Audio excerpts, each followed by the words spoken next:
Okay.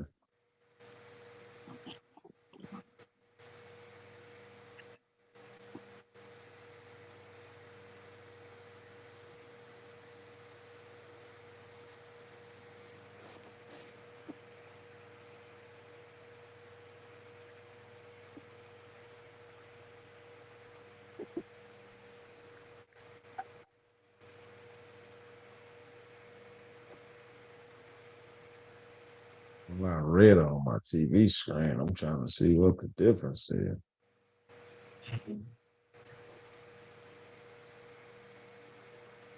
Okay, there was a movie called The Rules of Engagement, an old war movie with Samuel L. Jackson,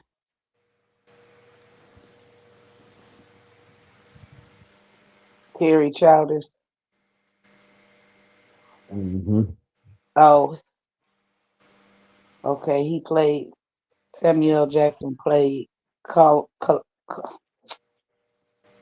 what's that? Like who? He played Cole. What is his name for Cole something? COL. What is that short for in the army? Colonial? Colonel. Well, Colonel. No, the COL.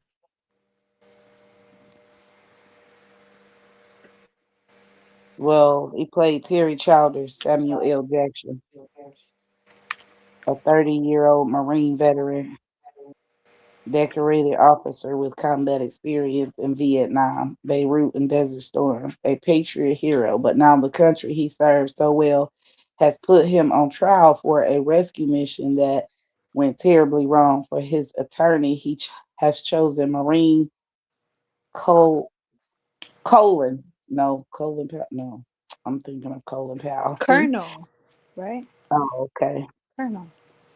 Um, Hayes Dodges, Tommy Lee Jones, a comrade in arms who owes his life to Childers. So the rules of engagement about that was are those directives that delineate delineate Hmm. the circumstances and limitations under which United States US forces will initiate and or continue combat engagement. So rules of engagement is about the military. Interesting.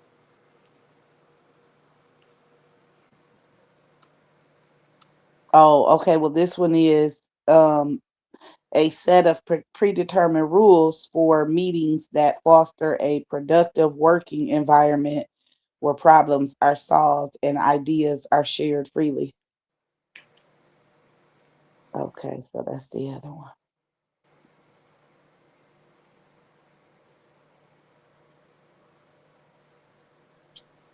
Peace and so chosen and Peace. Miss Love and Fire. Peace, Someone. some water. What's up?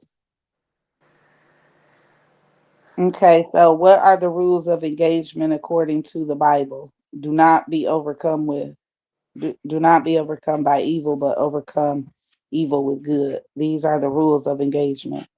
Let's look at them one more time in summary. Bless those who persecute you, refuse to retaliate, be intentional in doing good, become a peacemaker, serve your enemies.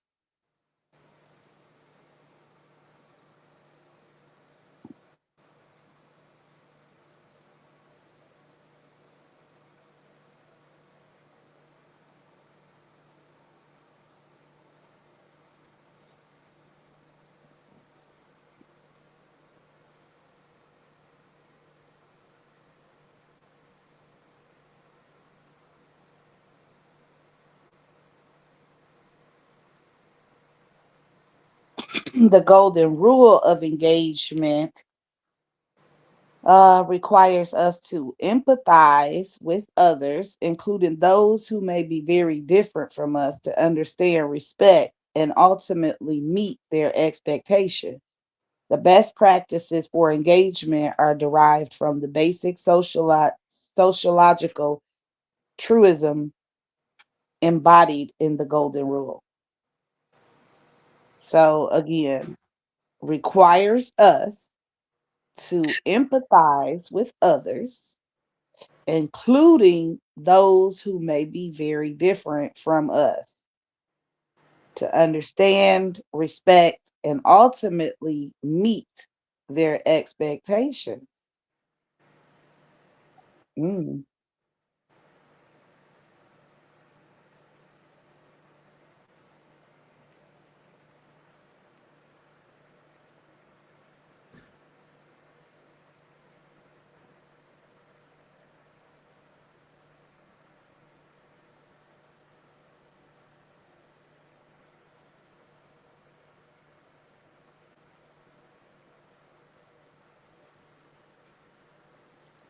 So the four P's of engagement are partnerships, perspectives, presence, and persistence.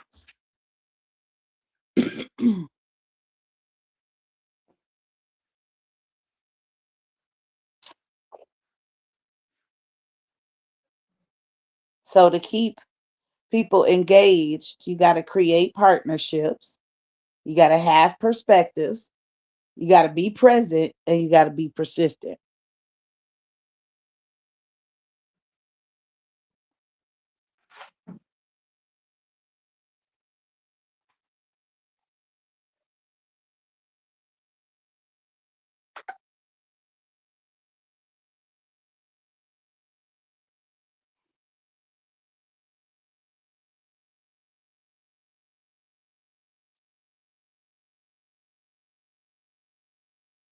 Okay, so the four pillars of engagement, uh, by focusing on these four pillars, and this is employee engagement, and I imagine could work in any group setting: communication, recognition and rewards, growth and development, and purpose and meaning.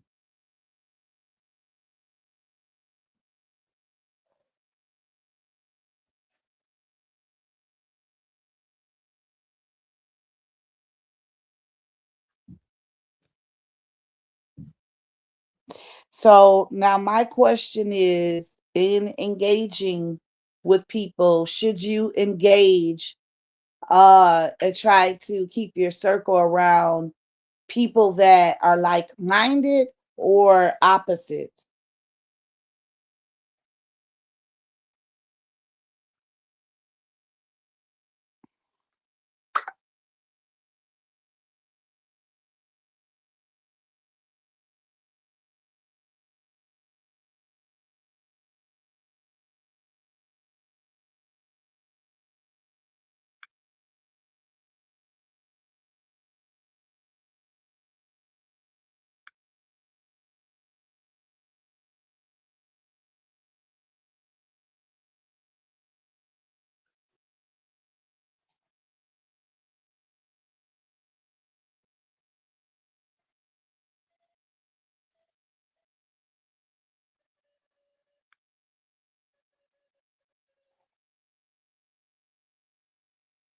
Like minded.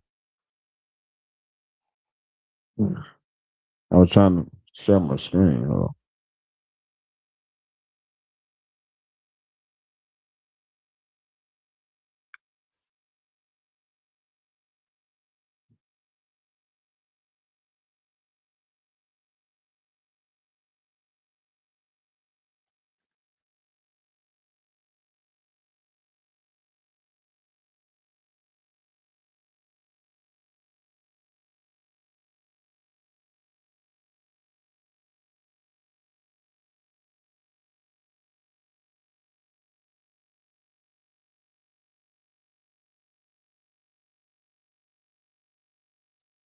Yo, yo,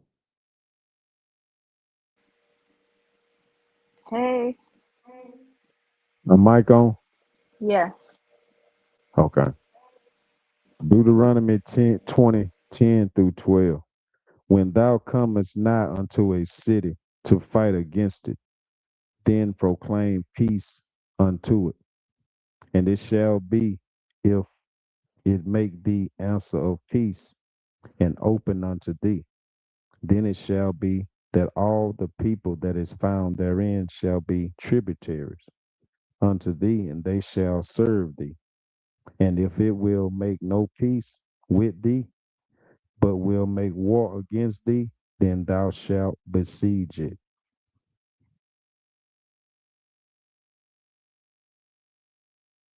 Rules of engagement. You going from what it's what's saying here in Deuteronomy 20:10-12 is stating that you must offer peace first. And if they don't accept peace, then you take their city. So I'll bring that up.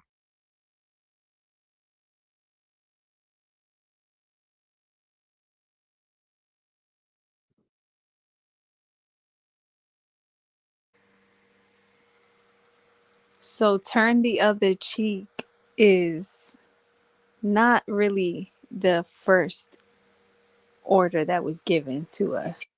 Now that right there come with New Testament and Jesus theology. That's New Testament. In the Old Testament or the Tanakh, before they put the New Testament with this information, Yahoo is training us to fight.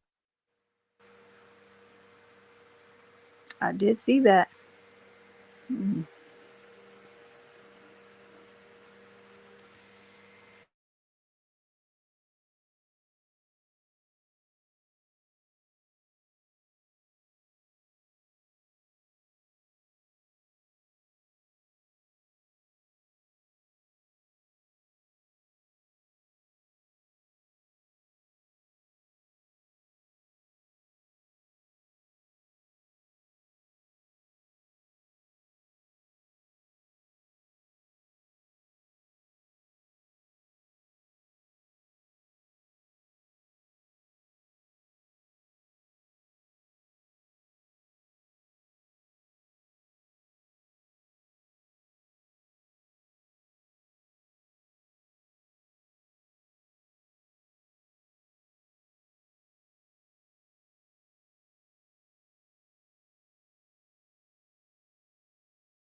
A good point to address would be the type of fighting to use.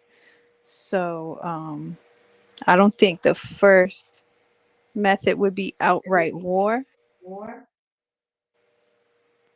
right? Maybe we could pull out some scripture on a method of action to take.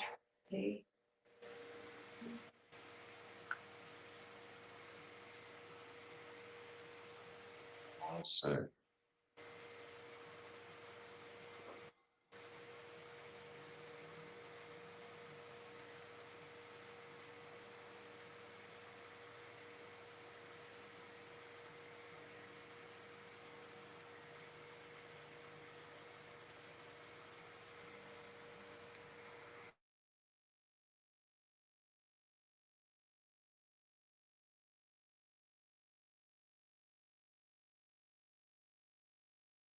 21:10-14.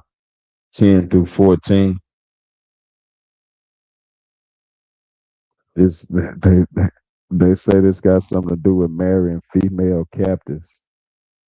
When thou goest forth to war against thine enemies and Yahuwah thy Elohim, hath delivered them into thine hands, and thou hast taken them captive, and seest among the captives a beautiful woman, and has a desire unto her that thou wouldest have her to thy wife, then thou shalt bring her home to thine house, and shall shave her head and pare her nails, and she shall put the raiment of her captivity from off her, and shall remain in thine house, and bewail her father and her mother a full month. And after that thou shalt go in unto her, and be her husband, and she shall be thy wife. And it shall be, if thou have no delight in her, then thou shalt let her go whither she will, but thou shalt not sell her at all for money. Thou shalt not make merchandise of her, because thou hast humbled her.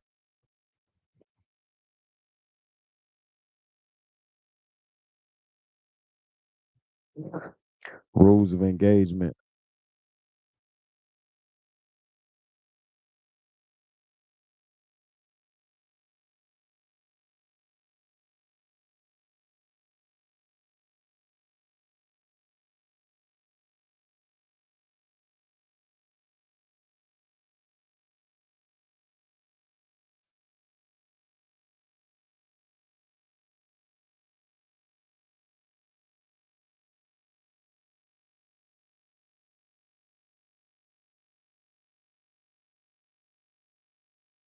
What you think about that?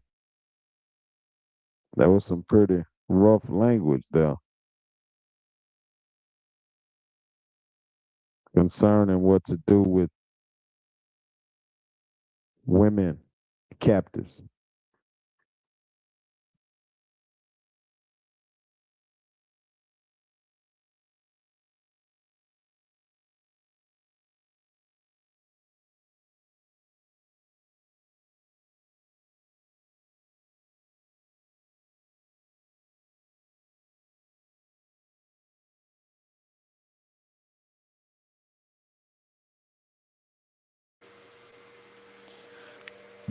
Hmm. Well, women are the spoils of war. That tends to be, I guess it's, I think they take the women and the land at the same time, really. So, yes, I looked up the word bewail, and it means to lament. So, I think it said bewail your mother and father in the scripture you just pulled up.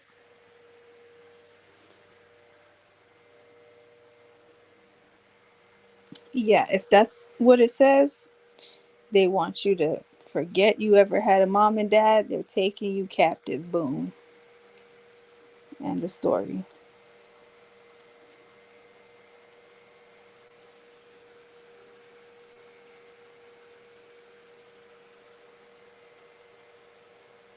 Say that last part again, Shayna. That Ab- last part. about what? The You said bewail? a woman is the spoils to war. So if they capture you, what? I didn't hear the last part.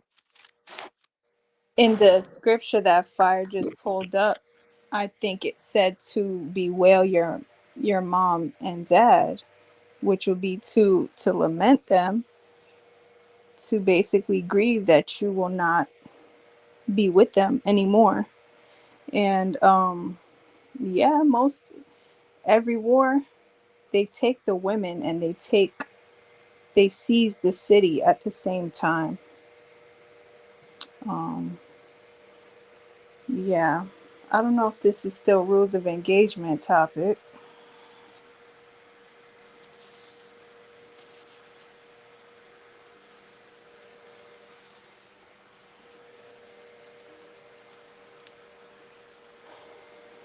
It seems like, all right, circling back, the methods of, like, there's no de-escalation tactics in the Bible. It's really like eye for an eye type of remedies.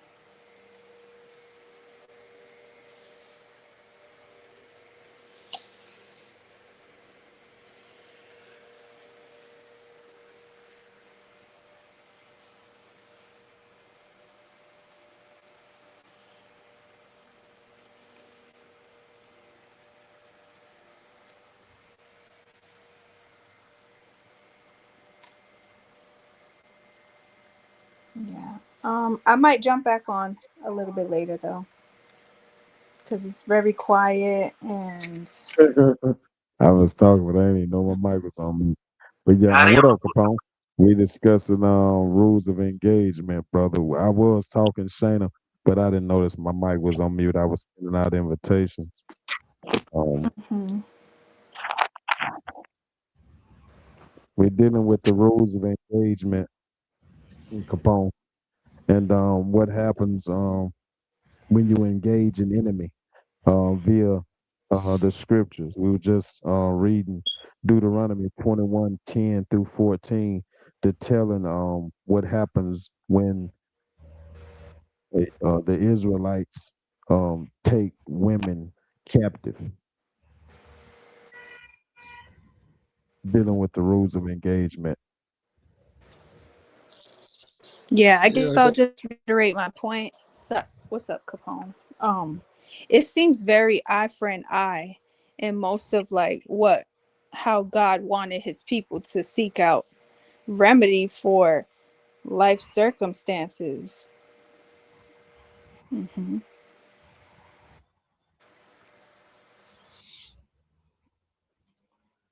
And Um. Yeah, I got. it I was got no saying, comment. but it was saying in Deuteronomy 20:10 through 12 that um, the first rule of engagement is to offer peace. And if they don't take peace, now you besieged their city. Then I moved on to Deuteronomy 21, where it was talking about what happened with the women and captives. We just discussing the rules of engagement. We come in peace. Is peace always the best option, or is it a option? Because coming in peace just basically gives you to surrender or give them authority over you. Nobody has ever and taken over a land by coming in peace. So, what's that word when you say peace? Is that shalom? Because if that's shalom, then shalom it means um, requital. You know what I'm saying? Like to settle something, like to be mutual, like to settle a debt, to repay. So yeah, we offer them shalom, we offer them peace. If they don't want peace, then it's war. And it ain't that you say you come in peace and then it's war. No, you offer peace so everything could be on a mutual balance standard, and then if they don't accept, then it's what? Prime example is when they went to Og in Numbers, they went to Og of Bashan, and they asked them to pass through the through his city, and he was like, nah. And as they was waiting for his reply back, we was camped up. He came up against us. You know what I'm saying? So it's pretty example. It's plenty of examples of that in the scriptures.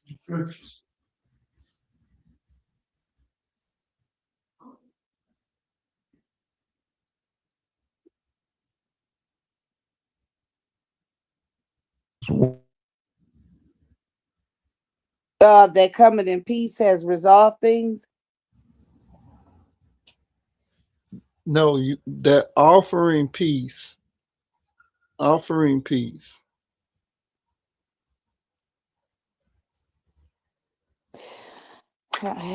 um, Just coming in peace, that could be deceptive. But if you offer peace, then you have to stand by that offer. So,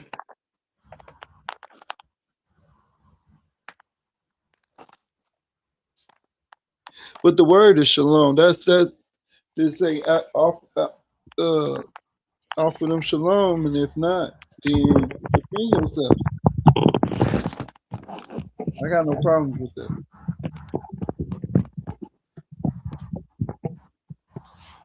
When it's war, it's war. You know.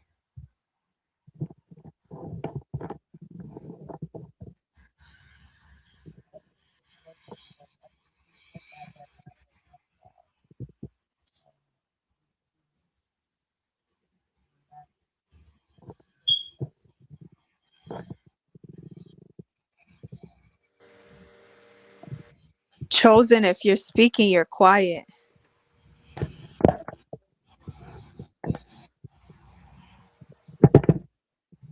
Okay.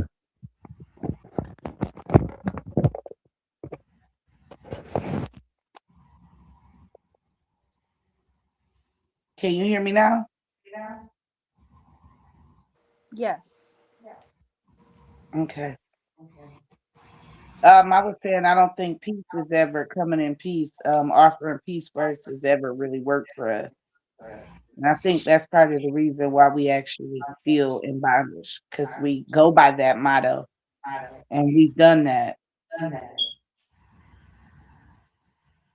The echoing. Yeah, I think it's in Psalms.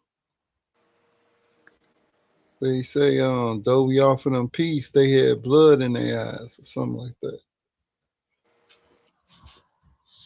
So even though we offer these people peace, they want to kill us. They're enemies of they enemies of the Lord, you know. So they're gonna come up against us even when we offer peace.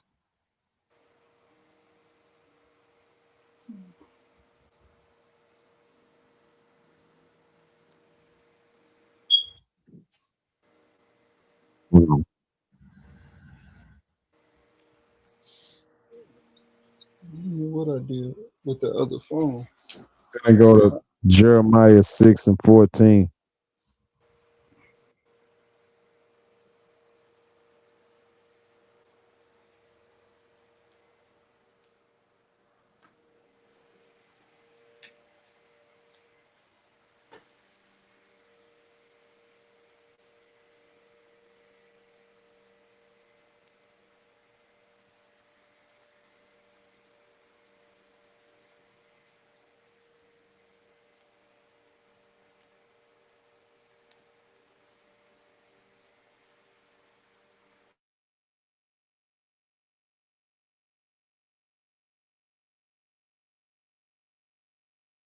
They dressed they dressed the wound of my people as though it were not serious. Peace, peace, they say, when there is no peace. Right. In this edition, it says, in this version, it says, they have healed also the hurt of the daughter of my people slightly, saying, peace, peace, when there is no peace.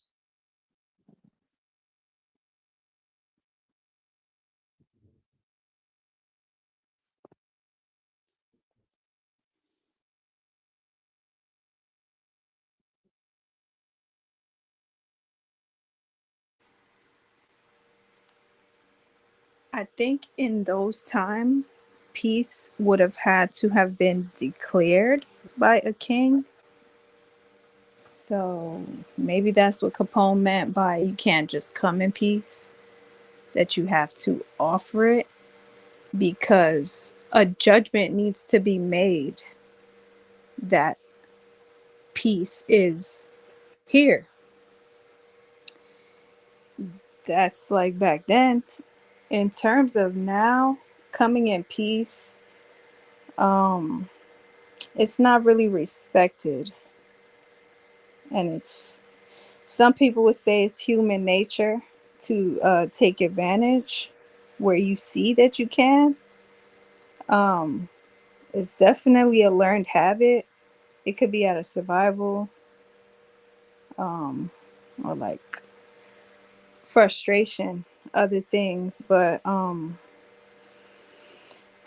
coming in peace is not the right thing to do in every situation. Yes, you got to have your armor on. So,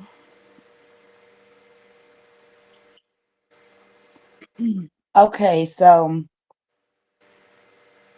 this is regarding the daughters of Zion,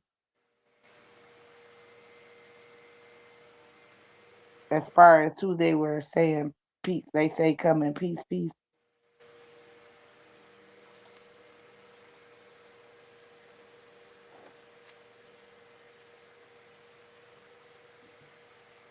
I'm not sure.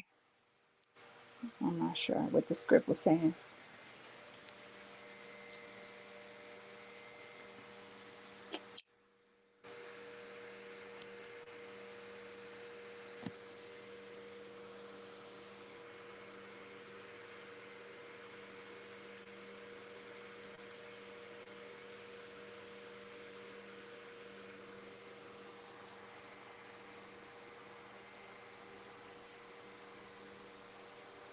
Hmm. It says the daughters of Zion are haughty. Haughty.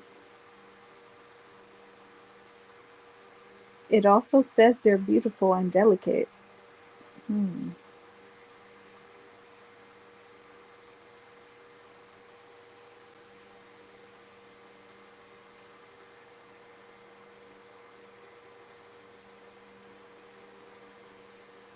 Well, this is where it's got to be talking about the people. It can't be talking about the land coming into peace with the land. It wouldn't make sense. This is definitely giving instructions of ruling engagement with the daughters of Zion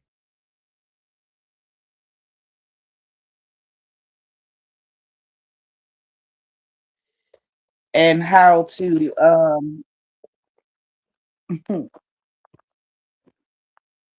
come to your oppressor or those that you have war with. Give me a second, y'all. Give me 1 second. I'm trying to.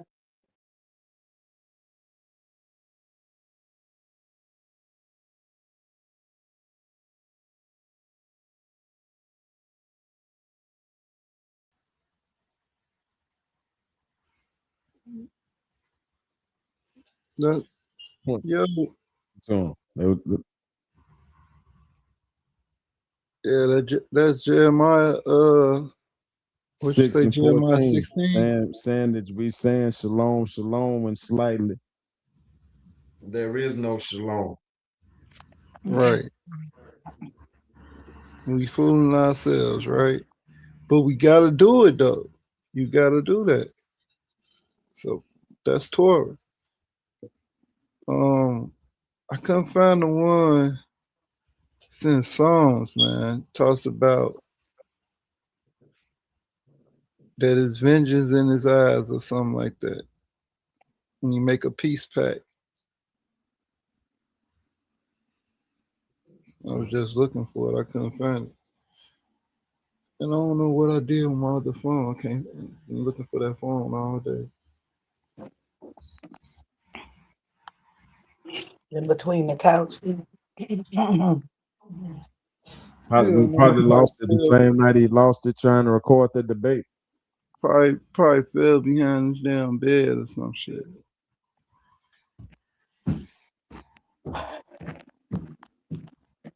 You ain't got no debate lined up. Me? Hell no. It seems as though everybody done stopped debating. Oh, I'm glad you just mentioned that because I just heard Humble say that the Babylonians had Chaldean wisdom. in the 18 in the second millennium BC. I got it clipped up and everything. So I say, boy, I taught that boy well. He actually learned something. Like he actually learned something. I'm like, okay. Learning from you, huh? Man, take forever, but shit. That if a debate, how if that's what it takes, you know, to get them to bend the knee, then hey, I'm all for it. I went to use a Right. Yeah, I heard him say that on the Community of Skeptics channel. I say, yo, we just have a What debate you thought about about this. that? Huh? Who's over there? No, I said I just think they was on the Community of Skeptics. Mm-hmm. Oh, that's on channel, man. Yeah.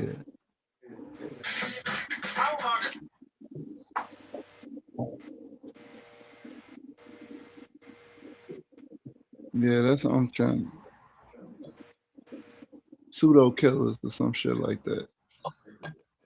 No, they was on another channel last night. He got another channel. Unless it was the same channel. Mm-hmm. Nigga LG. Cedric was hosting last night. Oh yeah, that was pseudo killers. Yeah, that's exactly what I'm saying. I told them they had two. They got 3 shit. Pseudo killers. Really 4, because it's a group of them. They call them pseudo killers and shit. So they got pseudo killers channel, got Community of Skeptics and Sonata Studio. I think they bought a channel from Sonata. Got 3 channels itself. They got more than 3 shit. They got channels like Foo-Foos. You know what I'm saying? Mm-hmm. Throw away.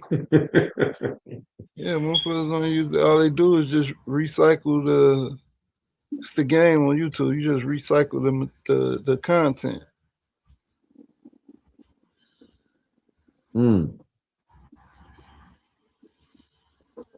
But they gotta promote those channels because those channels been dried up. So now they gotta get those channels back popping. But those channels was just for recycling so you can get, you know.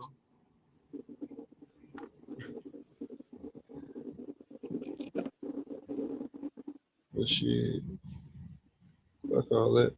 Well, yeah, it's another scripture. It's in Psalms, bro. When it talks about um,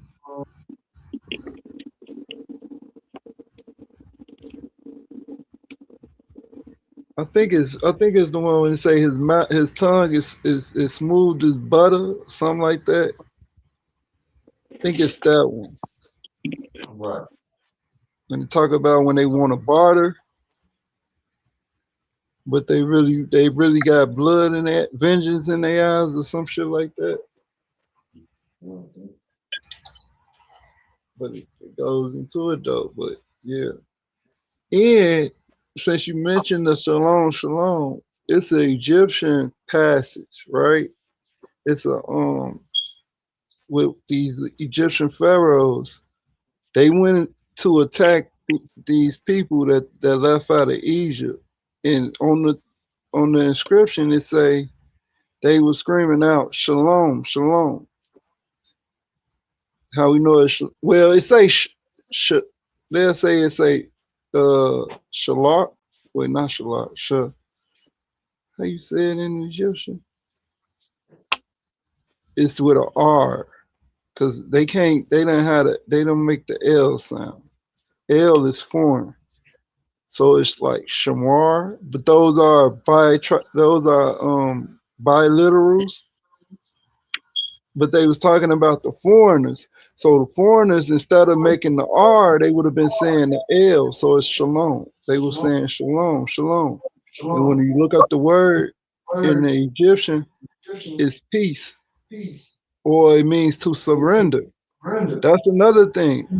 Shalom, like I said, it means recruital, or it's to surrender, like Chosen was saying.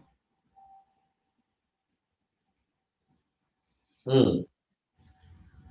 Yeah, that's in the Carnarvon tablet by Kamos. Kamos is going to attack these people, and he say he bragging about it. He like, yeah, they was screaming out shalom, shalom. Mm.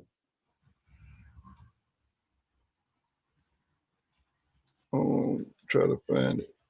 But in Egyptian, that word shalom means surrender. Because So they Salome, got the, go ahead. Salome or Shalom, Salim means surrender. Yeah, it means surrender in Hebrew too. That's one of the connotations. Is that in the definition? Yeah. So it's H, what is it, 70, 64, something But like you didn't that? say that Shalom mean to be finished with something. You don't No, think Shalom is H 79 79.99, right? Yeah, so it's one of those. It's either H7, it's either H 8,000 or 8,001, 2, or 4, where you get Shalom, right? And it means to surrender, make peace, or to requite, or repay. So it means to make even, like to settle the score. Like when you break Well, even. But one of the definitions is surrender, which go back to that Egyptian word. Let me find it real quick. I think it was in Romans. I read somewhere where that was the agreement, and that's what to redeem means. Like you surrender over and give in. So after that body was given, they were supposed to give in and surrender the people and let the people go.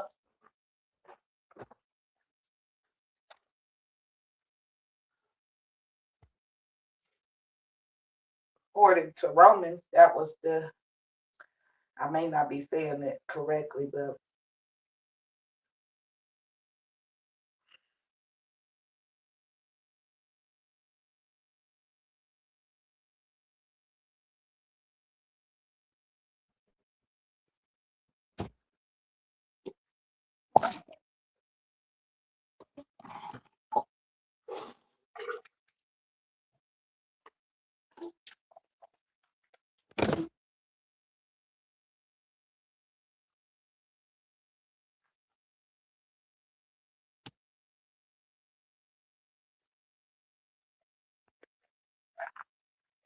yo, I'm still here. Peace. Why is still down?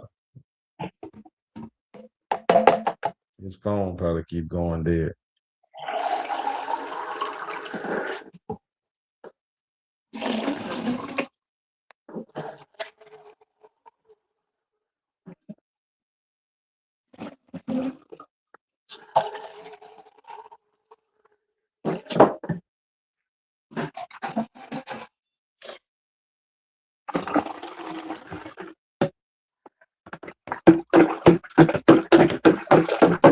how do you feel about that, Shayna? About coming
I'm sort of thinking that,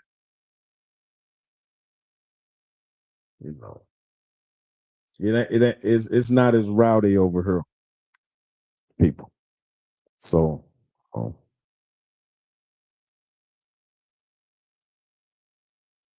like Capone go to, I'm about to cut him. You found it. Okay. Now in the comments, you can see that right there. Give me 1 second.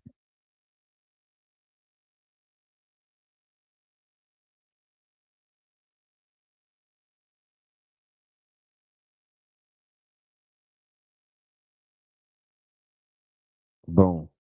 Hmm. Now I'm going to the comment. Bing, bing, bong, bong, boom. Just like that. Easy. You click that. That's how you come backstage. Make your name, whatever. Boom.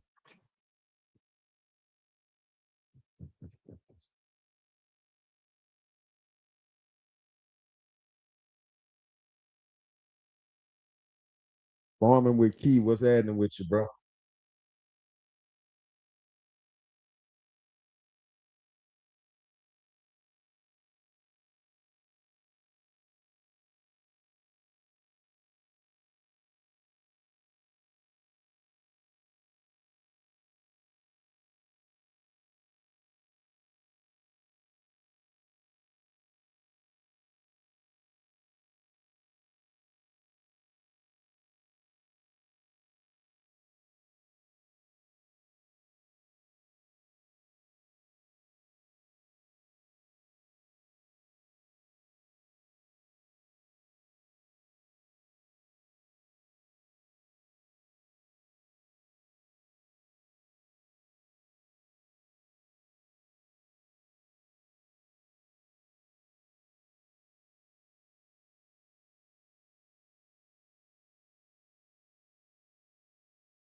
Yo, yo, can you hear me?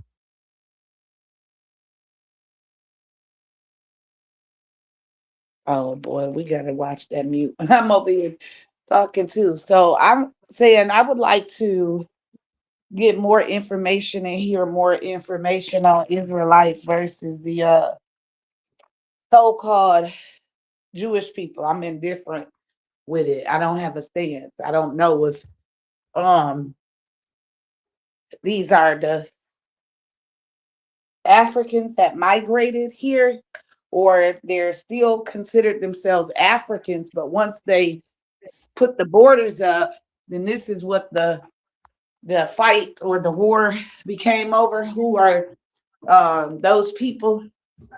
Because I heard you say and point out that that little small strip of land is what they were fighting over. And Yep, that that looks little like, bitty sliver. mm-hmm, Right. by it being so small. Okay, so I'm all over the place. I'm kind of nervous. Bear with me. So, Jerusalem. Now, I heard that on the radio station. Jerusalem was the Holy Land, and it did not belong to anybody. But Obama had sold it to somebody, but it had never been claimed. So, is Jerusalem in that strip of land that you were showing? Yeah. Okay. Okay. Hmm.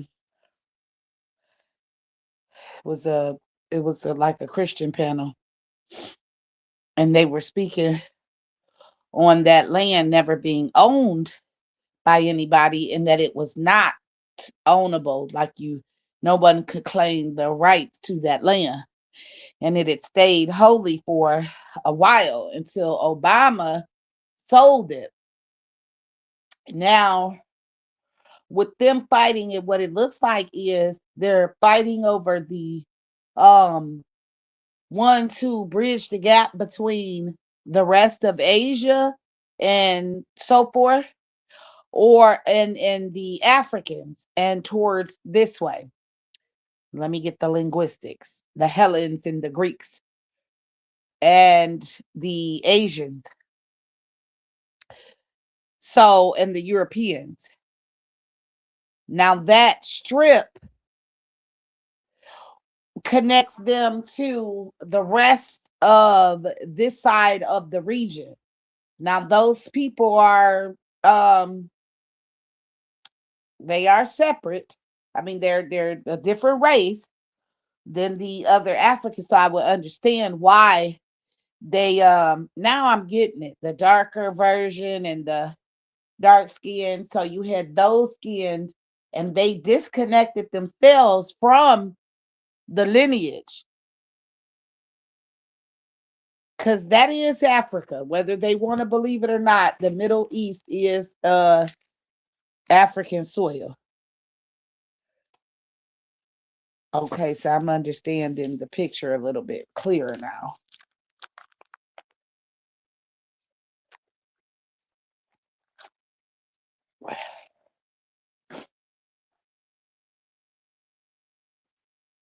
Okay, they might have migrated some people out of that land and inserted some others in there.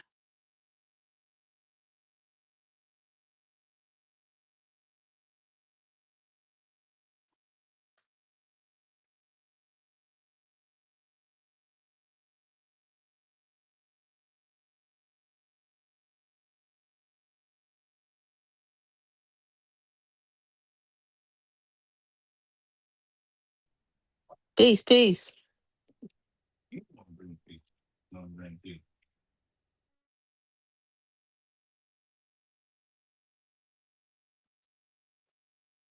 What up, though?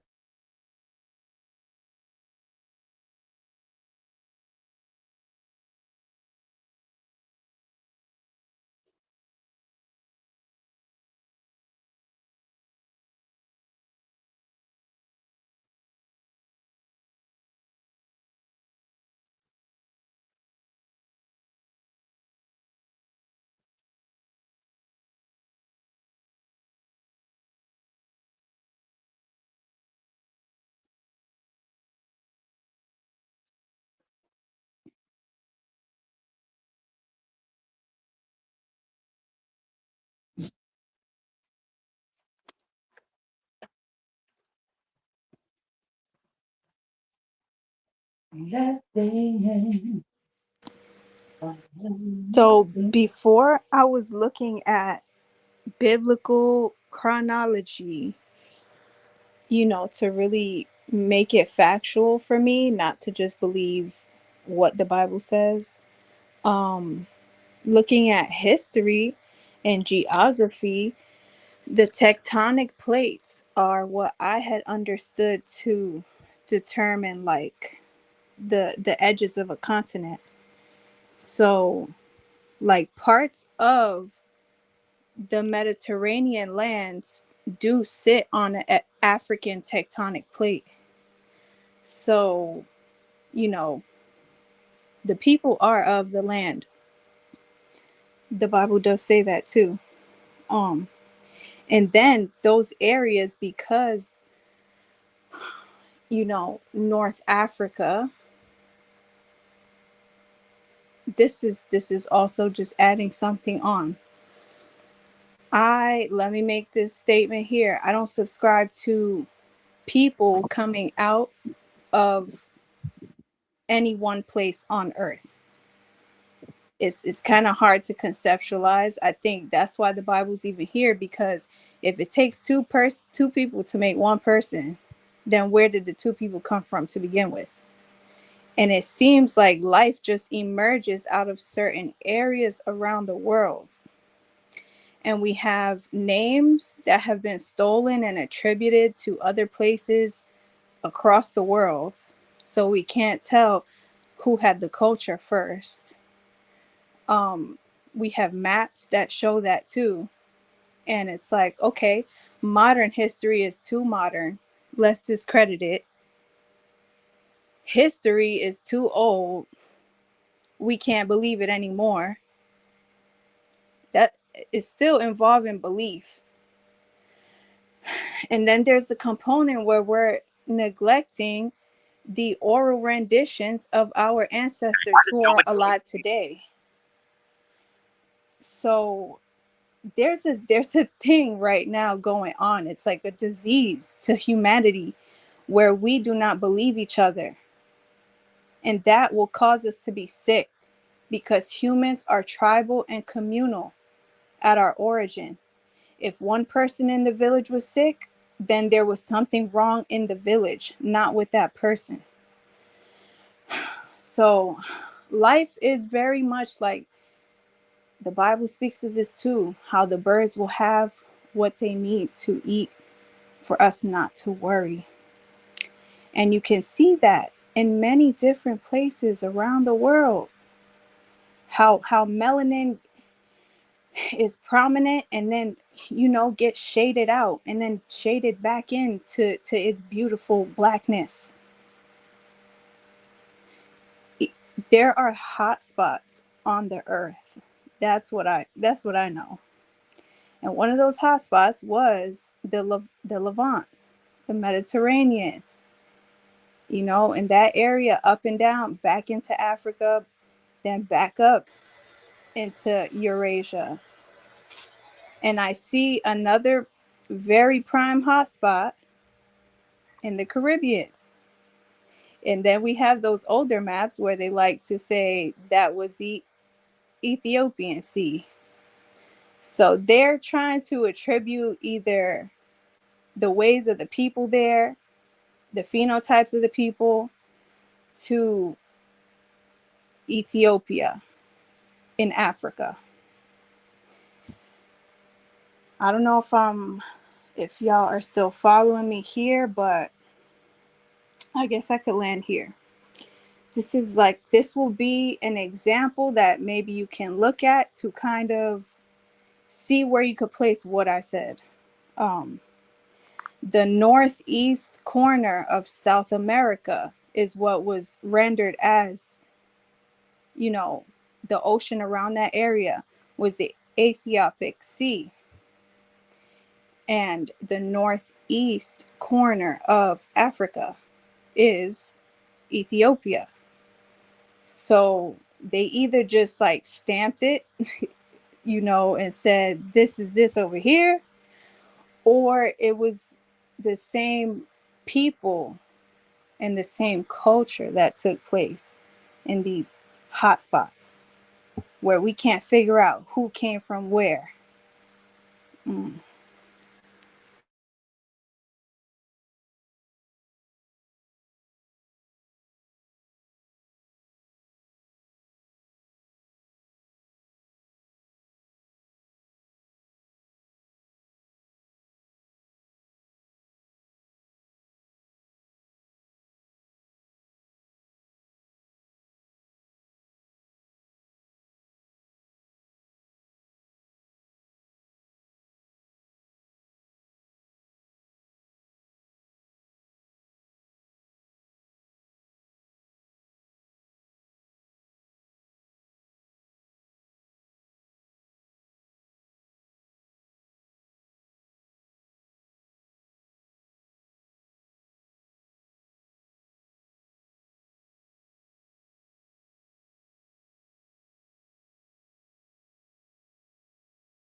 It's somewhat purposeless for me not to receive any feedback on what I'm saying. There are people here, there's constantly people in the room that are here to just listen.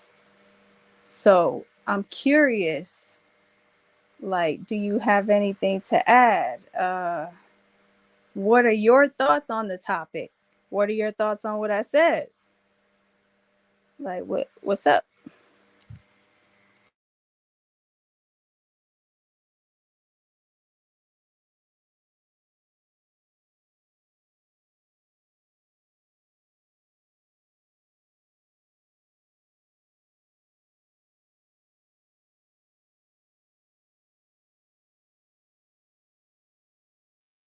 Okay, I'm back. I had to share some things and make a few posts. So what was your last statement, Shayna? You said what the response on what? Oh shoot.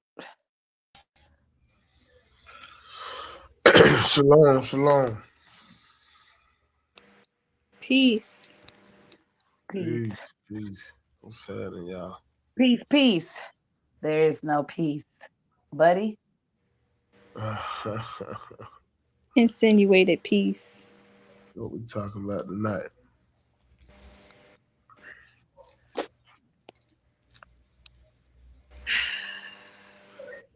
I We heard going y'all. over the rules of engagement in several biblically right now. Speaking on the engagement of us coming in peace or offering peace to our oppressors or our enemies. I know it was a little bit more in depth to the scripture, but that's just a little bit about what we're on.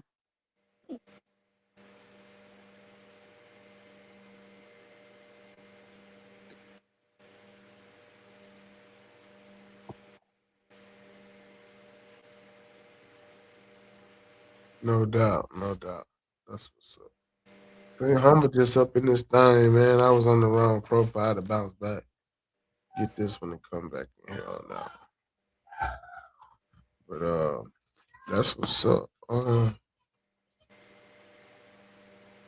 Well, when we get into the rules of engagement, what was y'all stance on that? What are the rules of engagement? Of engagement.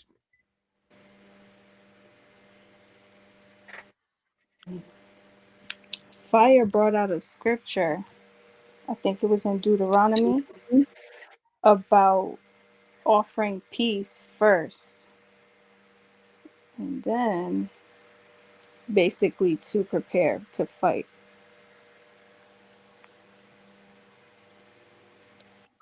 Understood. Right. That would be a good point according to the text when it comes down to many groups. But I think we do know and must agree that there are some groups that uh we just were not supposed to deal with in general. Um because they didn't want peace with us. Um so I mean I get that. Yeah, that is true.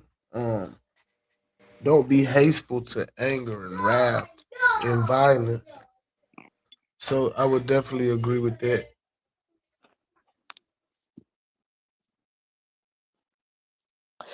As I seen or read a few times or heard of, I think women might have had a different stance on it because they were coming through like, Xenia the warrior and cutting, sticking stakes and heads and things like that. They were not playing. They went after what they wanted at any cost. Rebecca, tricking, getting her son to trick his father.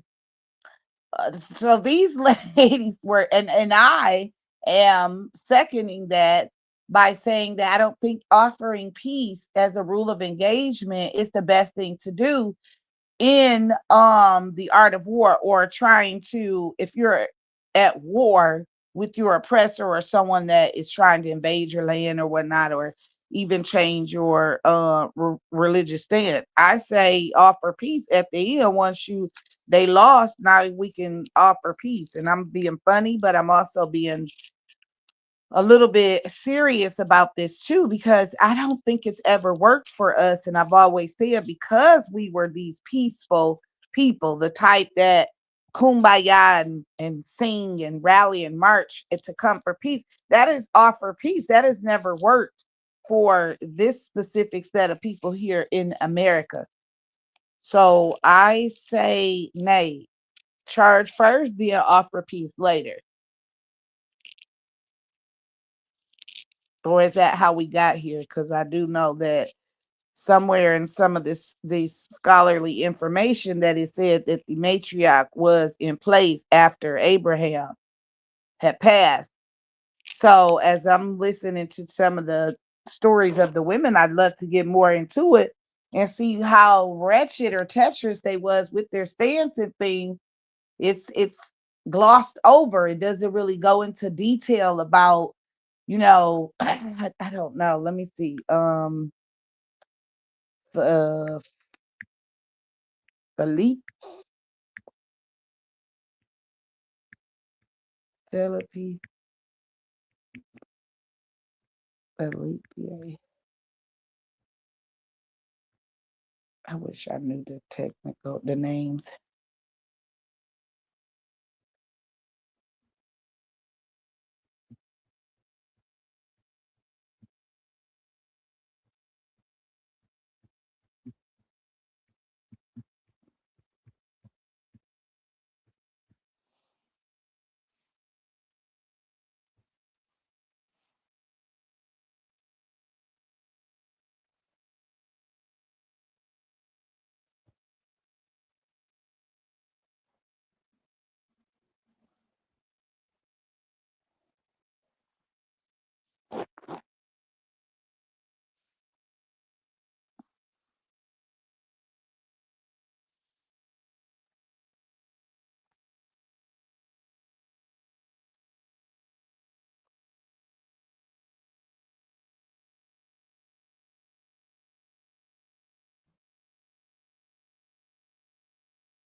Somebody wants to. Is Antonio still down there? He wanted to come up.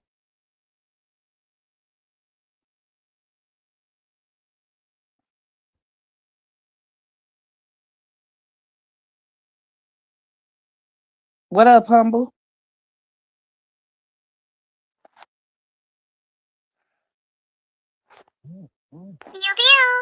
Hello.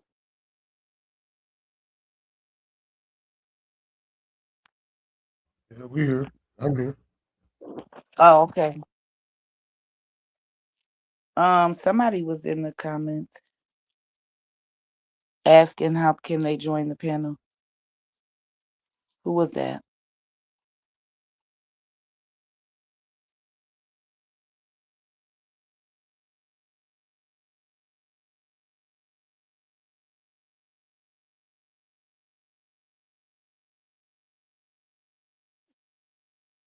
Okay, let's see.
Okay, so I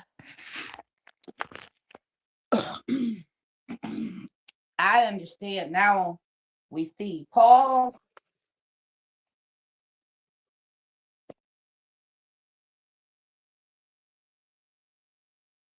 has to be an acronym because Paul couldn't do these things alone. These women were speaking up, speaking out, and Paul was against that. Tiche, Sintaiche. Who is that? Sintaiche. He didn't want these women to engage in the rules of engagement.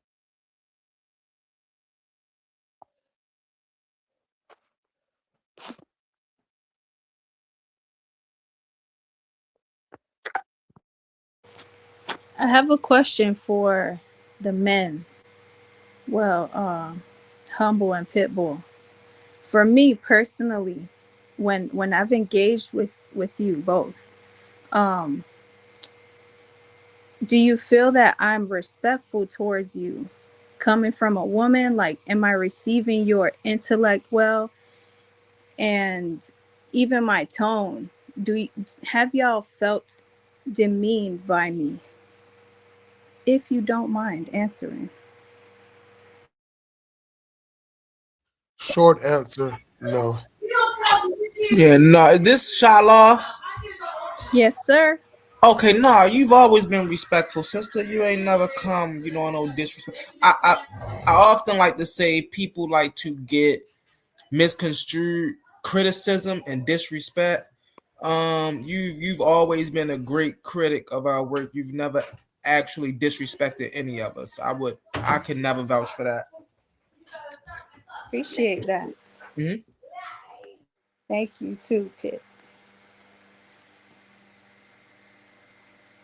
Nah, absolutely. You definitely have been only nothing but respectful, courteous, and at the least helpful. You feel what I'm saying? When we in these conversations and never trying to tear down, always speaking up, only to build when you feel it's necessary, not out of place, not over talking. You're a very courteous person, so I definitely would say never. I gratefully appreciate your words. Both of you. Thank you. Well, I just wanted to speak on, you know, Do me before you go. What? How are my engaging skills? And be honest. mm, it's cool. Like I don't see no problem with your engagement skills. To a degree, I think the only thing I would say is, well, I mean, you're you. So again, I probably would even have to not say that. Say what? I want to know. Now, what I'm saying is, I was about to misspeak because you are you. I think you engage the way you see fit, and I don't have a problem with it. I think the problem comes in for people when your angles don't align with something they may understand or know. I value your authenticity. You are unique and you are chosen. So I gotta definitely say, I mean, nah, I don't have a problem with how you approach things. I actually like it in this setting. Uh, to be honest with you, it's needed, especially from your species of human, being a woman. For sure.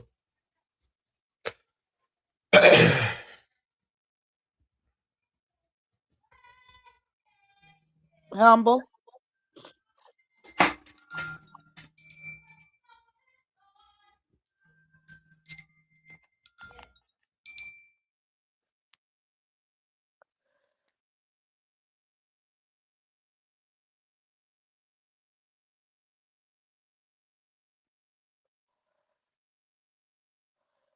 Humble, it's your turn. My bad. I'll be right with you. Hey man, I just got a chess set, a brand new chess set from my wife and my goddaughter. So I'm trying to open this up. But what was the question? The same thing Shayna asked regarding me and my rules of engagement as far as how I engage with the people. Oh, um, I think And you're be as more raw tougher. and honest as possible. Right. I think you are tougher than Sister Shayla. I think you are tougher than her. Hold on 1 second. It's loud back here, y'all. My bad.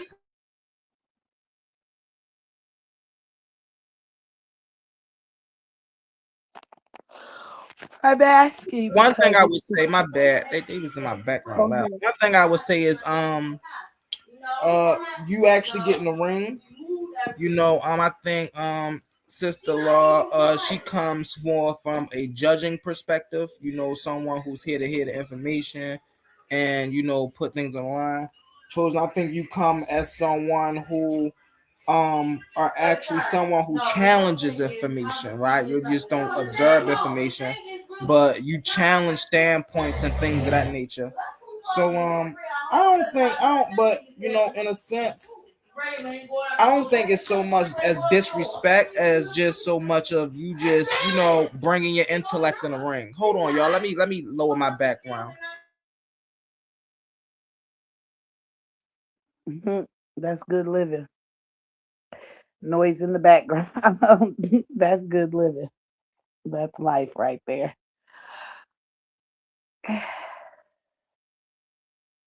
Okay. Shayna, you want to tell me? Oh, well, I actually was just going to add that I didn't mean for this to be like a comparison, for us to now be compared because we're not the only two a part of the Ring of Fire, the only two feminine influences here. And because I want to bring out my points, not in a battlefield. I don't want to fight to bring out my contradictory perspective. As soon as I breathe, it's like I'm already getting shut down. That may be the nature of right debates in general, but it's definitely been a fostered environment. And like somebody made the point today, she got kicked out the room. If you're learning just to cut your brother with this information, what benefit is it really? Because what the only thing I'm biased to is the truth. And even truth can be relative, but I'm biased to the facts of what is true. Um Chosen, I've always liked hearing you talk because you are authentic, and like you can be as loud as you want, and I like that. So I think you're more extroverted. I'm introverted. Right, there y'all go. That you hit it right on the nose, Sister Law. You more of an observer, sit back, an introvert. You gravitate. Sister Chosen is more extroverted. She's more outspoken. She more in the mess. Hmm. No, I like to engage, but I need to engage when where there's a level of a standard or certainty. I don't need to be fighting everybody who I'm joining. Like, this is our team. Why am I supposedly in defense of people that's on my team? I should never be hoodwinked or bamboozled when I'm in my safe home environment. I think that is really effed up. And so to hint at whatever took place on the first live, like that should never have taken place and it should never happen again, because everyone who's responsible for that was awake, bushy tail, bright eyed. Okay. Um Chosen, I mean, I just don't I just you're very intelligent. Um and I understand you because I'm a woman, so I could piece together what you're saying without needing a source. I just also, woman to woman, I hope that you respect what I have to say, even when I'm not in the room. That's what.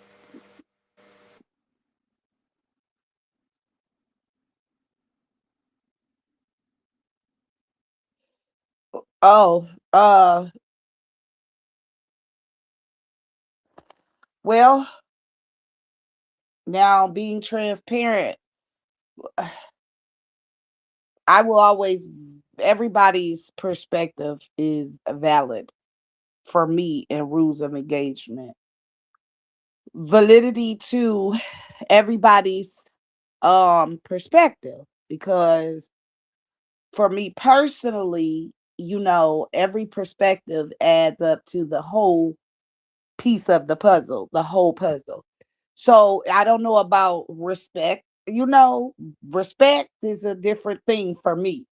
It's specific, and it's um only delegated to certain people that I deem, for me, what respect is that it's not deserving of, everybody doesn't deserve respect. Now everybody deserves to be, um you can be respectable to everybody, but as far as that respect, no. I would take, and everything that you say is valid.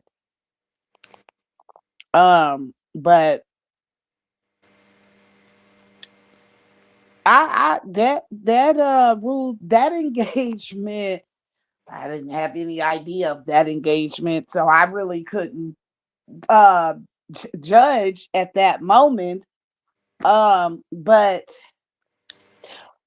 okay, so what happens when you get somebody who's not engaging to that, on your to your standards? What do we do now? How do you proceed in engaging with them afterwards? You've offered peace, you know, once, twice. I feel like you kind of talk subliminally. And so I'm curious why you changed your name to Respect 999. And I'm gonna just add what you said, feeling like respect is wishy-washy. Like, I feel like I've been giving respect and not receiving it, because I'm only now learning the rules of engagement online, and broadcasting and live streaming and networking, and how respect is not valued. So I'm learning to retract that because of exactly what you said. I'm seeing that. So I'm curious, what does respect mean to y'all, and why did you change it to your name? Mm. Okay. Um, Let me make this quick. Let me make it simple. So, actually, funny story. My phones were all cracked at that time. The screens were all cracked. So I had changed the name trolling, and then I was changing it back to something else. And I chose respect, but it kept pressing 9999 on its own. I was just like, whatever, I can't get it to stop pressing 999. And it even got to the upper nine. I wouldn't even know how to put the upper nine in the emojis. I don't even know how to make it do that on the board, the keyboard. So I just left it like that. Like, I'm really corny when it comes to subliminals. I am. Um because I feel like those who know will know, and if you don't know, I get to inform you, because you would assume that respect, the name, comes for me to asking for respect. No, no, because my definition of respect is a speck that is pointed out over and over and over again. And so for me, I'm that speck because I am very abstract. I do photography, and a lot of my photography, coincidentally, I love abstract photography and still life. So for me, the name meant to those who keep me as a speck in their eye over and over and over again. it's not, it doesn't have anything to do with, give me respect and I'm to be respected. Because I understand the definition to me and the etymology of it is um to be pointed out over and over again, to do it, to you know, spec. And so that is just a little something that is specific about somebody that is pointed out over and over again. So we've kind of dumbed it down to a term of endearment and something that is admirable to somebody, but usually it's, I mean, actually, it's kind of it's vain, maybe, to want to be respected, or Yeah, see, I know that's where you've been at from just no, that's not what I'm saying, and you're wrong because that's no, not. not for you, but that's just why No, you saying it for me too though, Chosen, because I heard your breakdown with after what's her name the other day. And even during that, you're like, oh no kumbaya. I don't want to be entertainment I don't want to be at the expense of just being Ring of Fire's entertainment. You have been okay with engaging people to the point of y'all both cussing each other out. You don't mind that. I have a different standard. You could call it when in Rome, like it's respecting someone's house rules. It doesn't have to be respecting them. It's not respect or aspect or spectating. It's honor. It's acknowledgement. It is a mutual understanding. It's common sense, general comprehension of you just can't do what you want any which way, anywhere. On Bigo, you can. okay.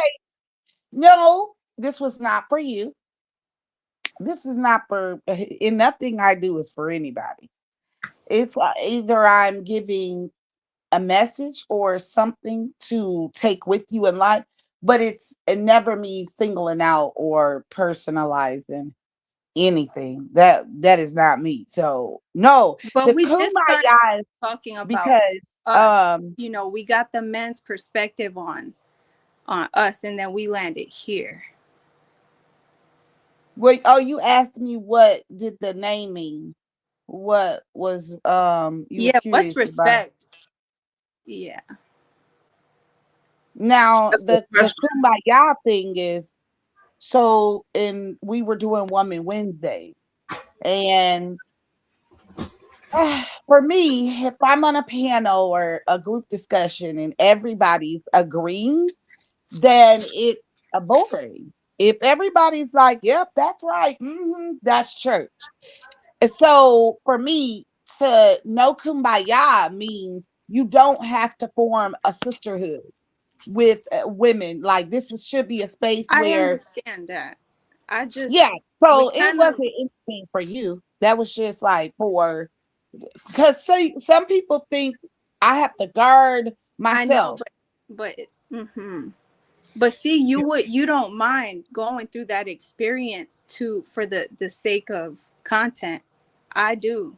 And you might call that vain because I'm going to label it as I want to be respected, but I just have a standard, or I don't want to go to sleep on that energy, or maybe I need to go talk to my children and be present in a certain way that I can't just have been called every name in the book and have dished it back, and then I got to go self-regulate, and I got only 30 minutes to an hour to myself and have to get back to real life. This ain't for real. It's just like, come on. I would like to hear what yes, please, Humble. All right. I was gonna say, Sister I understand exactly where you're coming from. I come so when you're walking, so when you're intellect, right, and you're used to being Well, an hold on, intellectual. wait. Let me say this last part. The Can sake of Humble speak though? content. For once chosen, Hold on. I want to let land our Humble talk. conversation. Hold on. Oh, hold on 1 second. No, I just chosen. want This to is the land. time where you could let him talk for once, please. I want to hear Okay. what he has to say. I got lost in you saying aspect. I want to hear what the man have to say. Okay. I'm gonna land with the sake of content, never. I'm not gonna I don't have your interest at heart at all, because it's not about one specific person. It's not about content either. I just, that's not my engagement. I didn't know how to engage into adult women because I didn't know what was the foundation of the conversation. So I chilled and stayed back because I don't know either one of you personally enough to say, okay, you're wrong and you're wrong. I just, as a part of a rule engagement, one of them is to mind your business. And when it's getting to a point like, okay, now you step in as a peacemaker or to diffuse it, I try to do that. But I can't control, I can't, for the sake of somebody else, sabotage myself. So I just, as that rule of engagement, that was my business. This is not about me. I don't know what it's about. So this is where you don't intervene. So I did try to diffuse, but for the sake of content, no, absolutely not. Mm-mm. All right. So as I was saying, Sister Law, I understand where you're coming from. Oftentimes as intellects, we understand that one can build without so much friction. You understand? When we're talking about respecting these conversations, you know what I'm saying? That's something that, based off of our standpoints and how we view respect, that's something that shows how one carry themselves. You see what I'm saying? This is why I'm able to be in situations and not get disrespectful. If I'm in a debate and the judge decide to rule against me, I don't have to go off, oh man, y'all cheating, da da da da. You just okay, or if somebody's being disrespectful towards you, you know, because of the moral code that you stand by, it allows you to go, okay, well, I don't have to disrespect you because you disrespect me. But then that also put a thought in your mind. You see what I'm saying? But dang, I thought we supposed to be here building. How can you disrespect me like that when we supposed to hit building just because we don't see the same point of view? Right? That right there actually build and break rapport.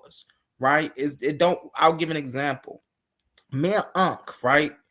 We don't agree on everything, but we have great rapport with one another because we understand that we can disagree and hear each other points where we coming from. We ain't gotta cut each other off. We ain't gotta cuss each other out. We ain't gotta say, man, you this and you that and you that. Now, yeah, sometimes we use other words like pseudo and things of that nature, but we'll never call each other the B word. We'll never say you're a punk, you scared, nothing like that. So respect in these conversations are important. You know what I'm saying? And hey, sometimes we sit in environments where respect is needed and respect is not given, Calm and down, nobody humble. say Oh, anything. You know what I'm saying? What's up, Turn Time? We see Turn Time okay. in the building. Okay, Turn What's up, Time. everybody? Okay, Turn Yes, how Time. y'all doing What up, tonight? though? Yeah, I was Peace. trying to Peace, huh? cut my camera off. Peace, But peace. I'm if I can listening, land my humble. I didn't plane with mean to this, interrupt. no problem. I can land my plane with this, Sister Law. But and you've actually witnessed. This is why whether you was a judge in my debates, whether you judged for me or judged against me. This is why I never came off aggressive. You see what I'm saying? That's why I never said, "Oh, you cheating, you don't like me." Da, da, da. I don't gotta do that. You see what I'm saying? The thing about this sport is you take critique and you come back and you get better. You see what I'm saying? This is why y'all never hear me say the same thing in two debates. In all the debates y'all hear, or even when I present something, y'all never see me bring the same information because I listen to what people say about the information. Oh, well, humble, you need to be in the camera a little more. Oh, humble, you need a presentation so you don't lose your train of thought. Oh, humble, you need to shorten up your responses so it won't take so long. I pay attention to all of that. I don't take it as people down to me. I take it as, okay, these are some skills that I can incorporate in me speaking that allow people to keep track on what I'm saying and my points that I'm making.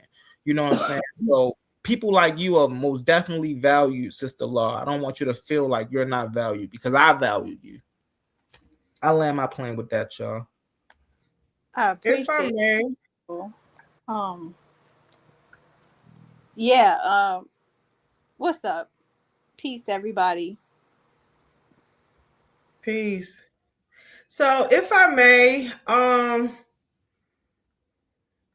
being a great conversator that I am, it took a lot of practice and discipline to conversate with a diverse of people. When doing so, you must be able to have a linear conversation or a linear transaction between the two. You must be able to understand on their level and yours, rather that whatever their personality type is, whatever background they may come from, as a good conversationist, you must be able to weave through all of that. And so even though they may not respond to what you're used to them, what you're used to a response to be, you must be able to uh, overcome that. I'm trying to find the correct articulation for this, but overcome that so that they will understand what you're trying to, get over to them. In doing so, with the discipline part, it takes patience. It takes sometimes a soft answer. Uh, Even if it's chaotic, you still should be able to come through, uh, walk through the rules of engagement on that part. So I would just encourage you, if you're going to continue to be a good conversationist or engage with others, that you must have discipline of patience with them, whatever their personality is, because we know we all are, individually made different. So how I speak with Humble is may not be how I get over to talk with Chosen. So I just wanted to add that. Okay. Very well put. That discipline in being able to engage in a multiverse of personalities and things. That is very true. Especially when you're not used to it or it's new and sporadic. So I wanted to go back to the respect in engaging with people, because I'm big on this respect thing. I'm really big on that. I think it's really overrated in our communities, especially amongst us, because it's this thing that causes us to not engage properly with each other because we're actually demanding respect from those around us. And so to understand respect for me is to understand that when you share in a space or you're in a space and engaging in this community, it respect is specific and it's entitled to you. You get to deem who you find honorable and admirable at that moment. And so you get to choose to whom you respect. That is what I feel, dumbed it down to. Now, let me get off. The original meaning of respect and what it's intended for is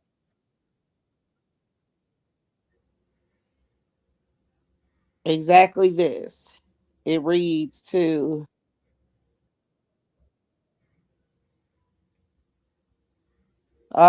back again. Look, so re equals back slash again, and this is spare sere. Am I saying it right?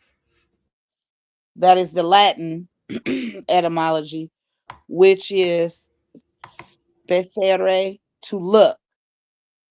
So if you want to look back again, over and over again, that's not for that's a negative thought and a negative action. So to what word could you replace it with rather than respect? Because it's honestly that, to be a speck to look at over and over again. And that is not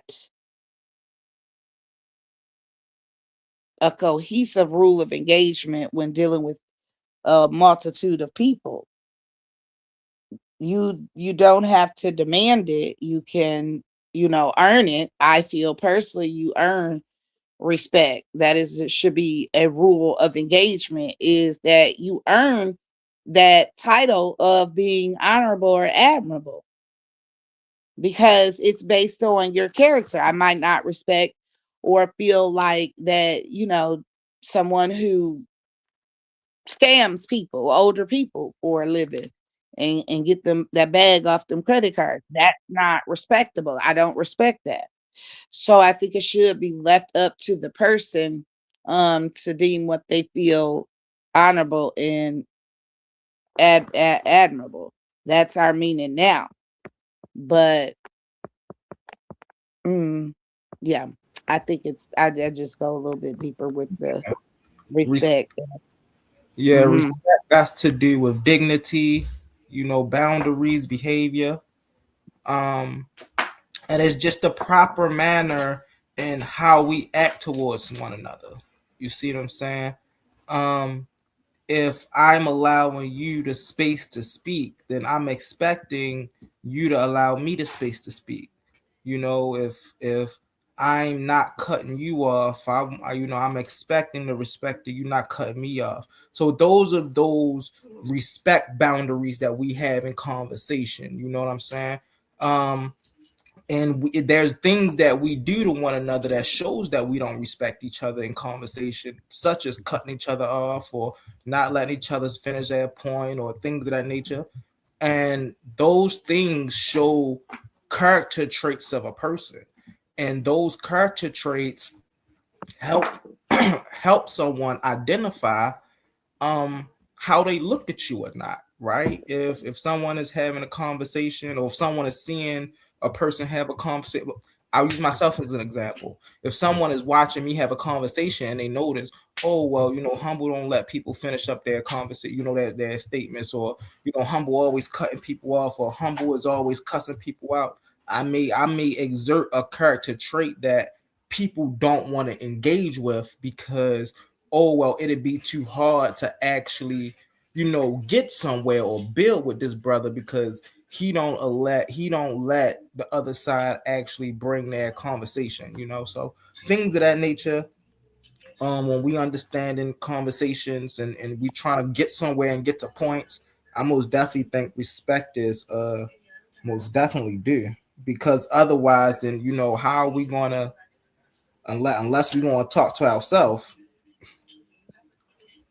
Mm, okay, I'm gonna piggyback again and say it is not due.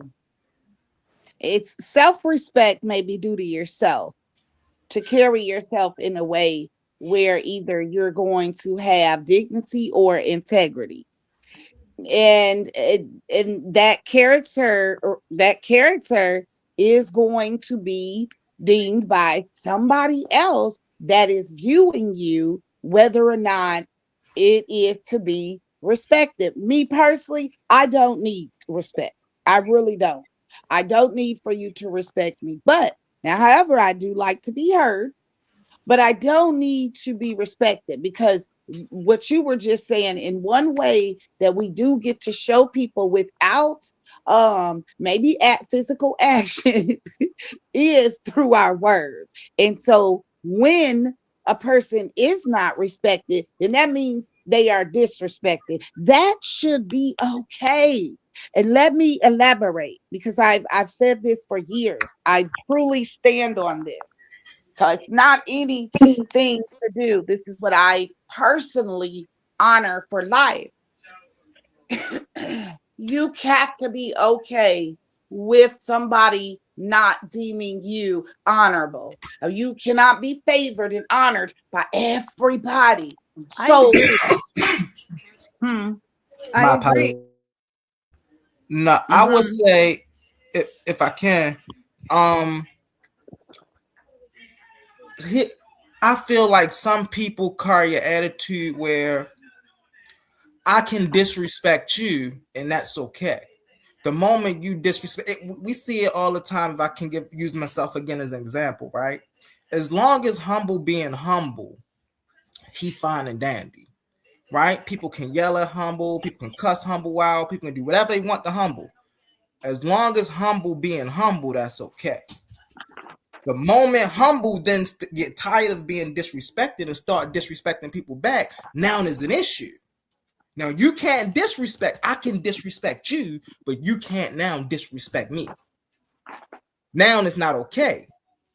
You see what I'm saying? So we have to be careful with this disrespect, because it might be okay for somebody else to get disrespected, but then when we get disrespected, it's not okay. You see the double standard?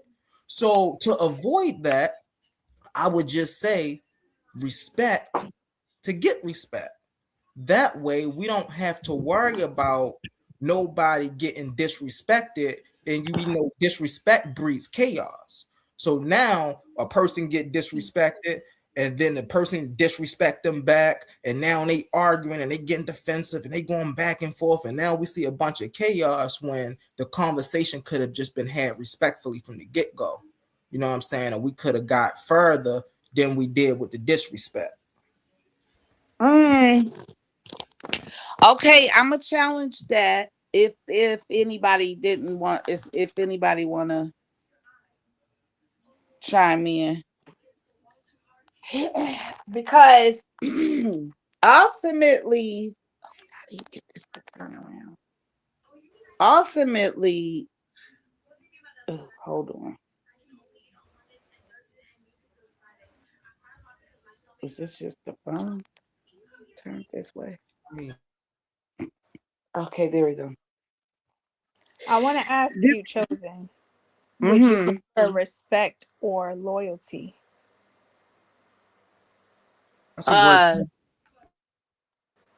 again, respect is not necessary for me. So it would probably I don't eat neither How do one of them. you how do you determine something or someone to have longevity in your life if you are willing to accept disrespect from every area? There is a level of having room for disagreement and unforeseen circumstances, but to make it a habit to be, constantly demeaned, that's actually not in your human nature. Mm. So I'm more of to chime back on what Humble was saying. It's not a matter of disrespectful, it's irresponsibility for me. If you don't know how to respond in the appropriate manner, in the right timing, then you will be it will not be beneficial, it will cause you some type of negative consequence. So now you become irresponsible. I am a freedom of speech. I do believe that it's okay. However, you have to be prepared. In the rules of engagement, it's eye for an eye, tooth for a tooth. So for me, I don't need the respect. I'm not going to command it and I'm not going to demand it either. That's to me part of being authentic and having integrity. Okay. So you have to know, if you're a person who has integrity, you do what you do in the light and the dark. It's not easy for everybody. So then those people who it's not easy for, they have dignity. which means I expect a certain amount of honor and a certain amount of treatment from the people that I am surrounded by. And so therefore you may command your respect or demand it. I prefer you earn it. I earn it from you because I'm gonna be me within my meat suit, in my meat suit every day, all day, and I will not impose How and does try to one prevent you from being you. So if you get disrespected, listen, if you get disrespected, let me ask you, Chosen, how take can that we earn into your respect consideration with and the feel frame that you're giving us? Like, how can someone earn your respect then, or if you never seeking to even engage with earning or giving respect or loyalty, like whatever that you want to give a name to that exchange of where like you get to a point where you can trust someone, you have that level of trust with them where it's a mutual understanding. I think that's a good way to explain respect. Like it's a mutual understanding that you have with somebody. So you can label it like anything, but it's a mutual understanding that you're not going to break that code between you. Sometimes that's unspoken. It sometimes it is spoken, especially within a group environment. But no, for me, absolutely not. I am energy in motion. I have taught folks to strip away, lose control, and don't try to control your emotions. So for me, I feel what I feel in the moment. I don't believe in denying that feeling. So if I happen to have something to say to you that may trigger you or offend you, I have all rights to say it. I'm not responsible for how you feel about what I say or who I am as a person. And I encourage others to understand the difference as well. You're not responsible for how somebody feels about you. If you want to stay authentic and true to you, do that. And I don't suggest that you worry about what people think because you can't change what they think of you, even if you changed yourself because of what they think of you. You couldn't do it. So my thing is, if I happen to say something, it might be a little offensive. You should know me. I in the rules of engagement, learning people is important so that you can overstand or understand or understand them. And there's no agreement needs to be made because if I know you, I'm going to deal with you accordingly. And if I know that you have a tendency to get riled up and maybe go off the limb, but you're going to come back and apologize because you have several times. I know you now. So I'm not going to look for that moment when you get riled up to say, you're disrespectful. You're disrespecting me, not me. Because I want the same liberty to speak and feel how I feel in my moment. I'm responsible. So I know not to get belligerent at this time. I know not to say this at this time. So I'm going to give you that same right, so courtesy there's to a say ceiling. and There's a feel how ceiling. you feel. If How I can may, you relate this over to a child or something? Because there's a ceiling to the way to our behavior. That's why there's the law in place. So everything you're saying is truth until a certain point. And it can't just be truth when you're dealing with everybody until the law comes to you. So if somebody were to come in here right now and start cussing one person out, everyone else is just going to sit and watch. And what I'm saying is that has been created and accepted. That's not the natural. That's not natural. if I may add, sister, a chosen, does that apply to you as well? Right. So What? the scenario you was given, right? So say if, for an example, someone just don't like you, they just don't respect you.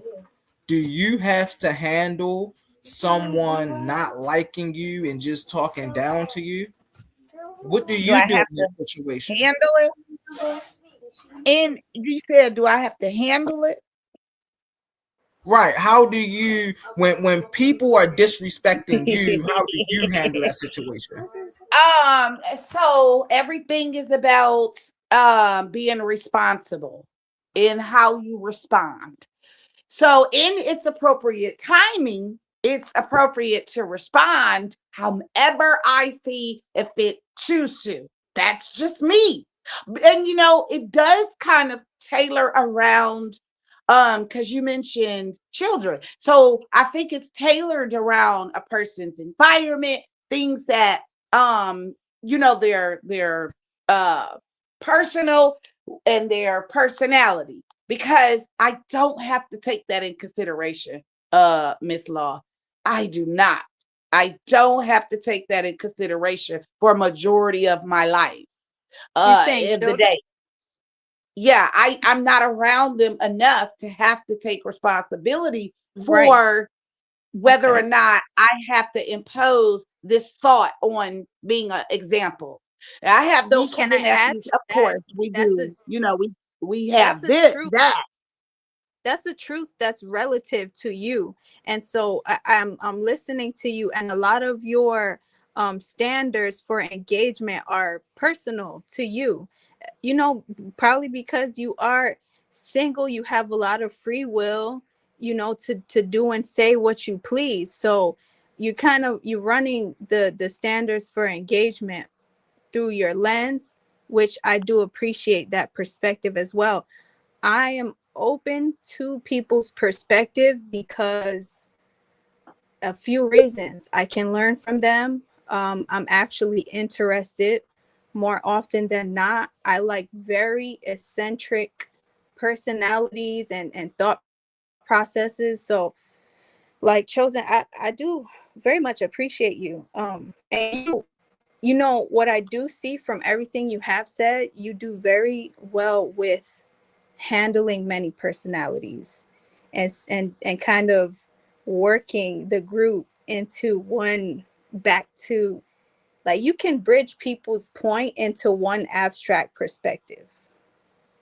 So I see what you bring out and how that's your niche. That's what you do. And whatever I'm saying is mine. I'm more reserved, private, refinement, selective, and that's how I would say my engagement comes across. Maybe even a little aloof. I'm soft spoken, but it does not mean I am unaware or not intellectual. And that doesn't mean that somebody should come and derogatorily, speak to me because they don't feel like I'm their standard of so and so. I withdraw. I've learned that because I have the propensity to act out. I'm human as well, and I've lived a life. So my What me I not found. wanting to go there is for good reason, for my benefit as well as the other person.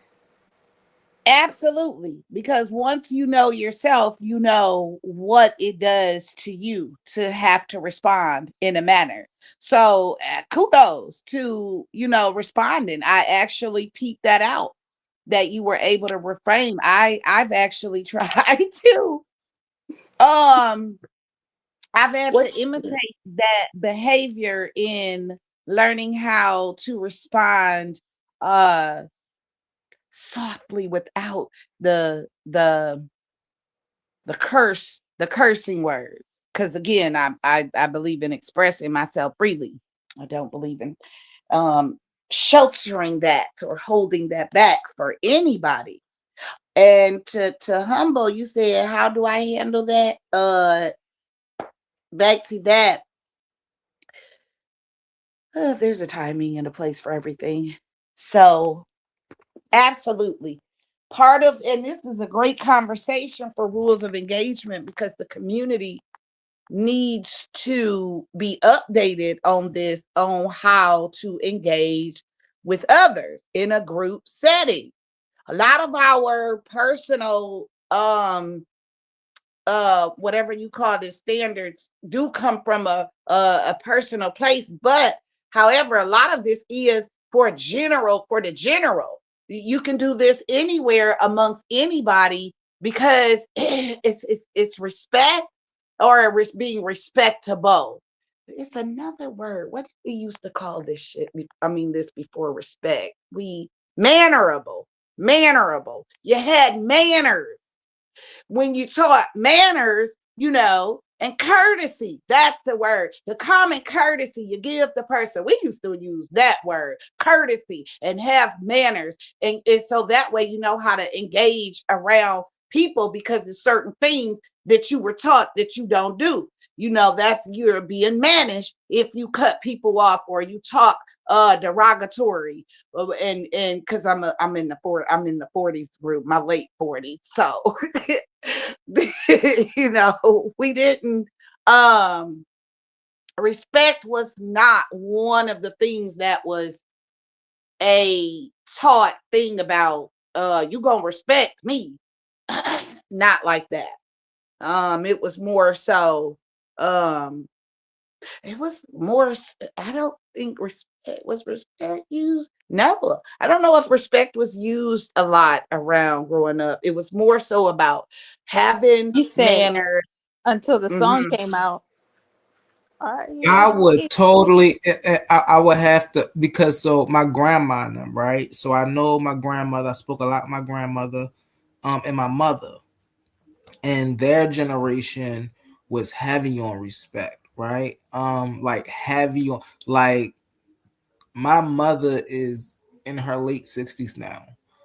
When my grandmother was still living, she was a part of her early 60s. My mother was in her early 60s, and she wouldn't curse around my grandmother because she know my grandmother didn't play that. It was a respect thing. She know like the respect we had for one another, like me and my brothers and sisters, where it's 10 of us. So we do da da da. Grandma walk in the house, is a certain way we tighten up.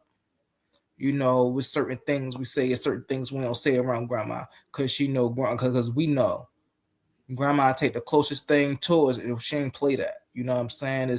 It's just certain things we did on our own and certain things that we didn't allow our grandmother to see. You know what I'm saying? And even our mother, because when it came to that respect factor, that's how they were raised. You know what I'm saying? And they instilled that in us. So they listen, man. Them people that was in the 30s and the 20s and man, respect was heavy to them. You know what I'm saying? You better not say the wrong thing around the wrong elder, you get slapped in the mouth. Yeah, that part, respect your elders. But as far as, honorable and being respected, it wasn't tossed around that you got to make some like hey, people should respect you and your image. Like I'm saying, being taught as a part of your MO. Now that was respect your elders, yes. But it was more so the rule of engagement from where I'm from was you earn your respect. You treat people how you want to be treated. And so that will give you that same respect, that mutual respect. But again, Humble, I really think the community should shy away from asking and demanding. Do you see how much problems that has caused, how much violence respect has caused our community? I mean, just think about it. Put it in a little different Because we some perspective. disrespectful people. You know what I'm saying? Okay. How hard is it for a brother to bump into me in a club and I say, dang, bro, you know what I'm saying? Like you stepped on my shoes. How hard is it for that brother to say, dang, bro, my bad, I ain't mean no harm by it? Why he now It want to have to fight me because he stepped on my shoes and I acknowledged it? Like, you because see what I'm you saying? have so this is what I love this. So in the case, we're being only responsible for the role that we play in a situation. Mm-hmm. So now you ask yourself, what could I have done different after he stepped on your shoe? What could you have done different? Nothing but acknowledge the situation. No, it's You still right. Look, watch this. I got two ways to respond to that situation. I could ignore that situation and act like nothing happened and degrade my manhood and my human morale, or I can demand my respect and I can acknowledge what happened in that moment and acknowledge that what happened, was a mistake. Now, anybody demanding respect is looking for a problem. no, it ain't. And The third yeah, perspective, absolutely, because your shoes consider the determine your manhood. If can you step on my I shoes and I acknowledge you stepped on my oh shoes, fuck, they can't hear me. instead of you apologizing, then anything else fly out your mouth, right? If I bump into you on the street, shows and say me and you don't know each other, right? And you going into a Walmart, right? And I'm walking on the street and I bump into you, right? And I don't say anything to you. I keep on walking. How would that make you feel?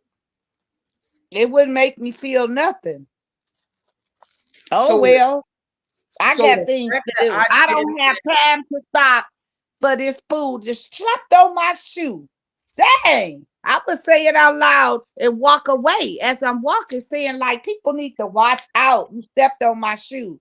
I mean, because I've done some things before. So, do I want somebody to challenge me every time I did a oopsie? What Oopsie. about chosen, I'm that's somewhere? challenging a person though, you said Can right? what? If y'all hear somebody me? bump into you Yeah, I and can hear they you. keep walking, you said, well, I Okay. wish people know where they going, and they're still walking, you're challenging them. It's up to them now to turn it back around and say something back to you or keep going. So for the future, if this was to happen 2 times in a row, how are you going to handle it after that? Are you going to take the same path? Will you frequent the same place? Are you okay with it then? That's a great question, sister, because if that's just like, say we go to a club, you see what I'm saying? And every time you go to a club, it's a group of people that just want to pick with you and your group of people, right? Now you ask yourself, no, I ain't scared with these jokers, but we go out, we try to have a good time. It's many other clubs in the city. Why we gotta keep going to this club? You see what I'm saying? So that's a great question, Sister Law. Yeah, just don't go to the club anymore. Right. So that would actually highlight that there was something to be remedied, which is that quote disrespect, disloyalty, mistrust.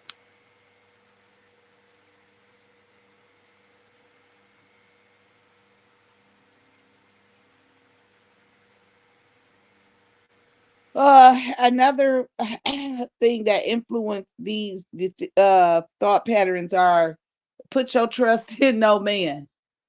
This is another thing that creates this character trait in people.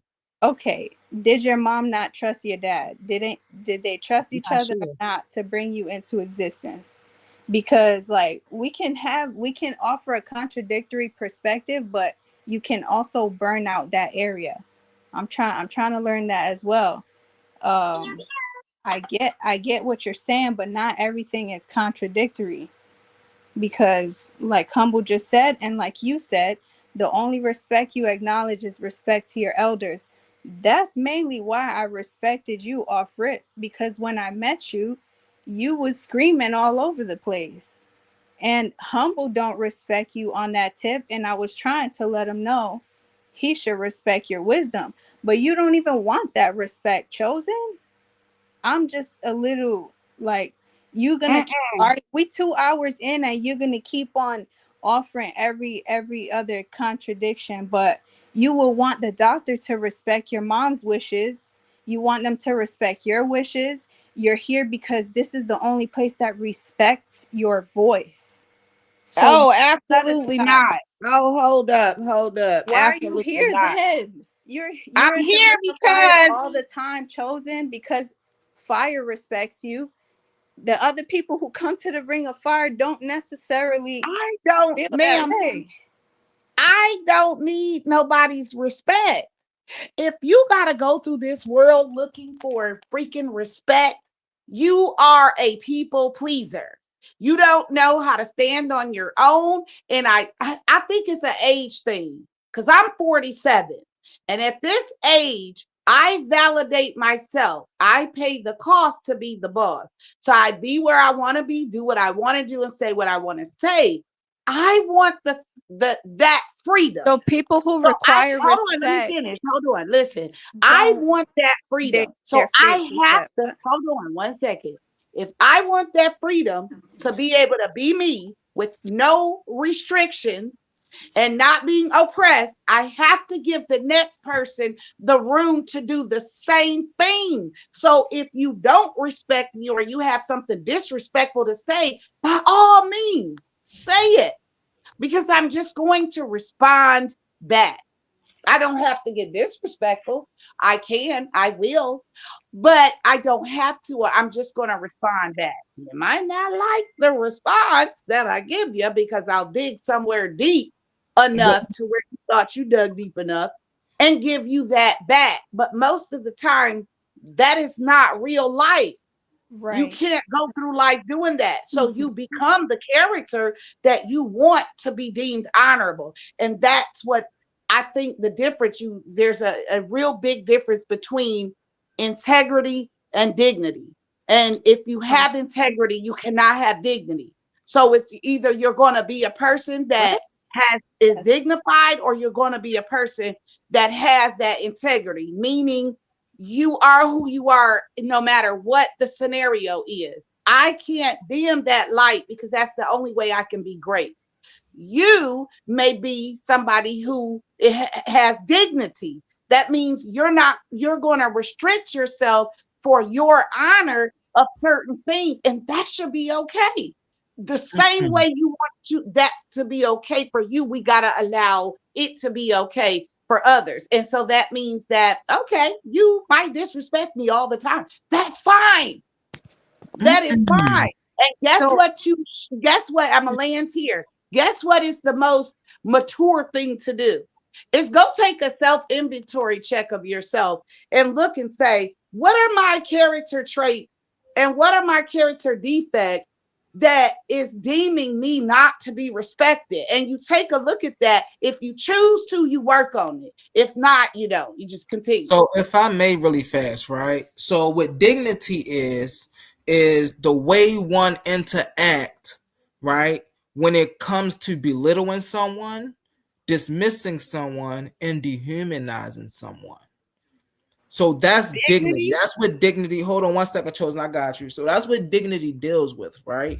And so we place dignity on how we treat other people, right? How when you're at a restaurant and how you treat the waitress, that's dignity, right? Now, when we get into the respect and disrespect, right? We're coming from a place of the person being disrespectful first. Right now, as peaceful people, as people who want to learn, as people who want to teach, as people who want to share information, right? I can speak for myself. Our first initial thing is not to be disrespectful back. It's to, okay, let me compose myself. I can only control myself and what goes on here, what's going on. But see, society got a thing of self-control is a weakness. So if a person gets slapped, let's use Jesus. Jesus gets slapped. He say, turn other cheek, right? I'm sure Jesus has been slapped plenty times. Just keep turning his cheek. He just keep letting people slap him in the face. So at some point, a line have to be drawn on like, yo, just like Chosen said, right? Oh, at some point, we got to look at ourselves. You also have to look at yourself and say, yo, what type of person am I exuding to just allow people to disrespect me? Do I look like a rug? Do I look like a nobody? Am I a nobody? You got to ask these questions, because once you start asking yourself these questions and you start understanding who you are, you're really going to start interacting with people differently. Somebody going to say something nasty to you and you ain't going to be like, oh, it's my fault that they said something. No, you're going to be like, hey, yo, who you talking to? You better fix the way you talk when you talk to me. But see, as peaceful people, we hey, listen, we got ourselves. And so people think, oh, well, this person is this type of way. They don't get rah-rah, they don't get that way, so we can do this to them. But then when they get rah-rah, when that lion come out that cage, then everybody like, oh, that's the bad thing right there, kill a lion. Nah, don't poke the bear. You can't poke the bear, then the bear go crazy, now it's the bear's fault. No, the bear doing what the bear do. Leave the bear alone. So on a standard of respect, if you want to get respected, just give respect. Now, you can't go around here disrespecting people and then cry when they disrespect you back. You can't do that. So that's the moral game in these arenas that we have to play with one another, right? Is how much do we respect ourselves? Because whether we like it or not, we're all brothers and sisters. We're all trying to uplift the community. And so is how much do we respect ourselves into doing due diligence in this community? Can I actually sit and listen to my sister talk, although I disagree with what she's saying? Can I sit and listen to my brother talk, even though I disagree with what he's saying? Just because I disagree with what he's saying, do that mean I have to cuss him out? Can I disagree in a respectful manner? These are things that we have to be looking at and how we play roles. This is why I always tell people, anybody that know me across the street, they know what I always say is, yo, I be watched all the time. All the time. Why Humble move the way he moves? Because I got an auntie that watch me. I got a mama queen that watch me. I got an auntie Lovely Dove that watch me. I got an auntie Baby Love that watch me. And they roam all around them streets. They get a phone call, oh yeah, Humble over here cussing people out. I get a phone call, hey Humble, we don't do like, hey, you better get yourself in check. I don't know what you've been going through or who been letting you do what, but you better get yourself in check. We don't do that. When you got that, I think I'm gonna land my plane in a second, Chosen. When you got that type of structure that you come from and you move about, I think it really causes people to move, a little bit different, a little bit more with dignity, because we know who we come from. I land my plane with that. Thank you for allowing me to speak, Chosen. I'm gonna tell you this so you can know I'm always going to be controversy. I'm never going to sit in a room and agree every day. I'm just not. My job is to find the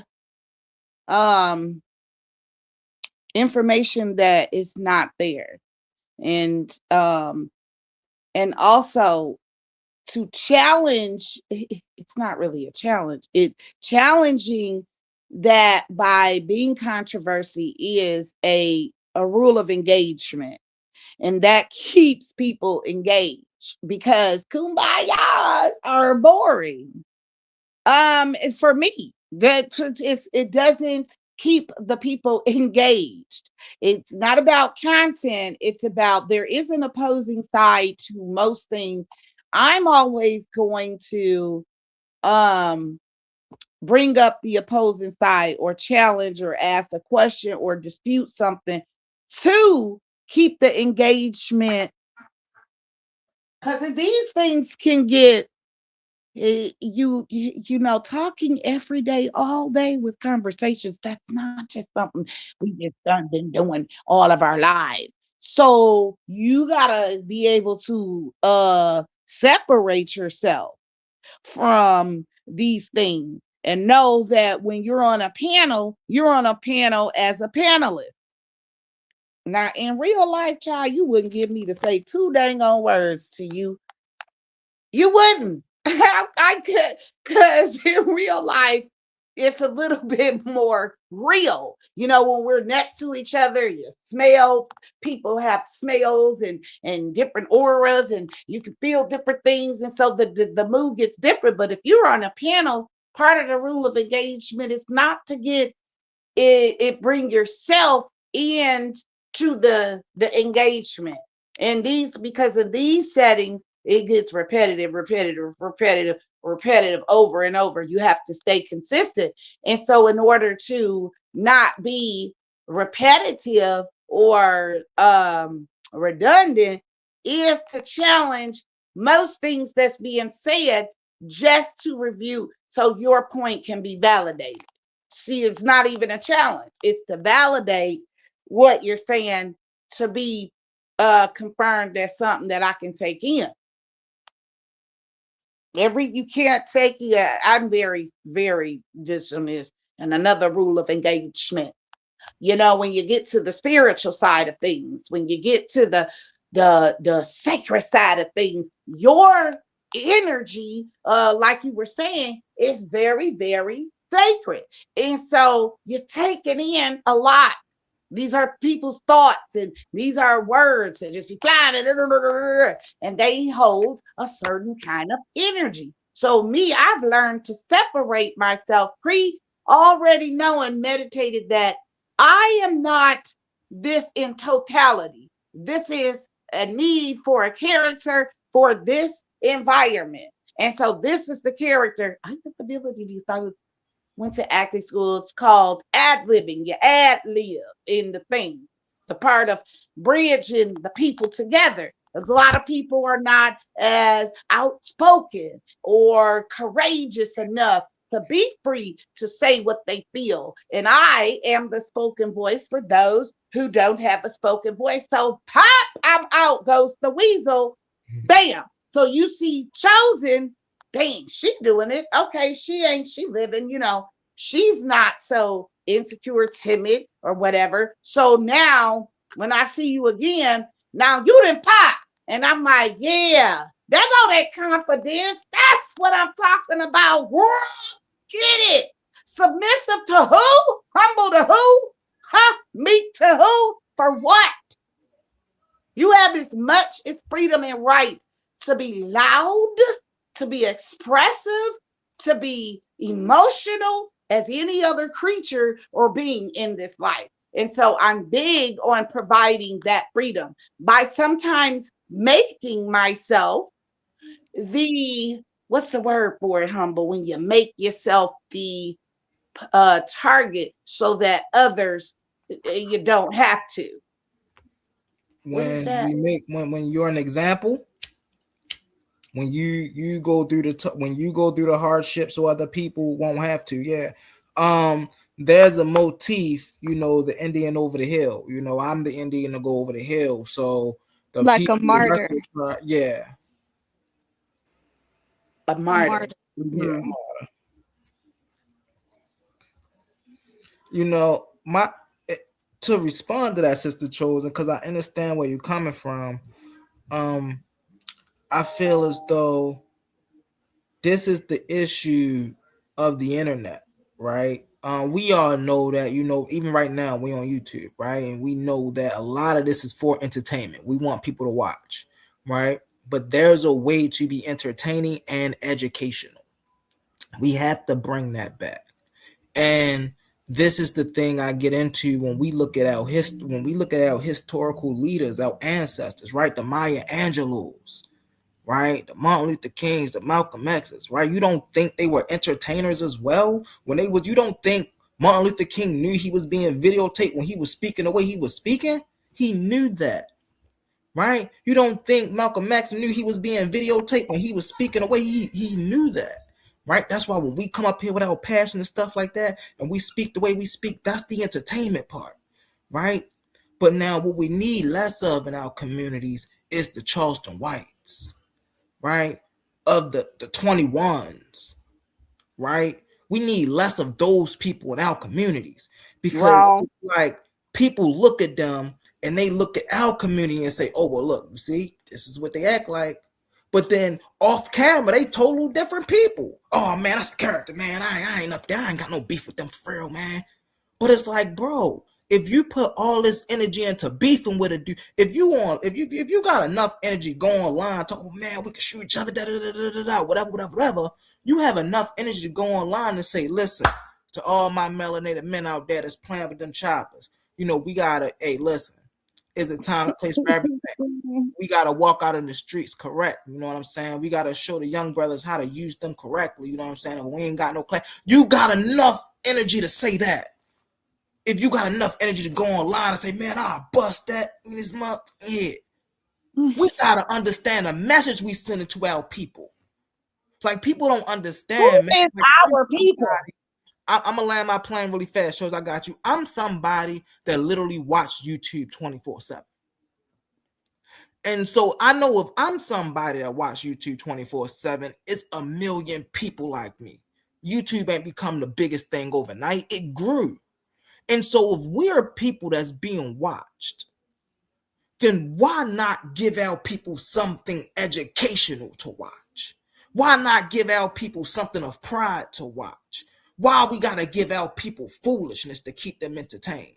As if education wasn't used as entertainment back in the day by the brothers like James Baldwin, who was an amazing essayist, who stood up in front of senators and presidents and read his essays and did debates. And fashion style and soul is only the people without melanated content has. He did that. You don't think he knew he was being video recorded? That's why he did it the way he did it. But again, he bringing education. He ain't bringing foolishness.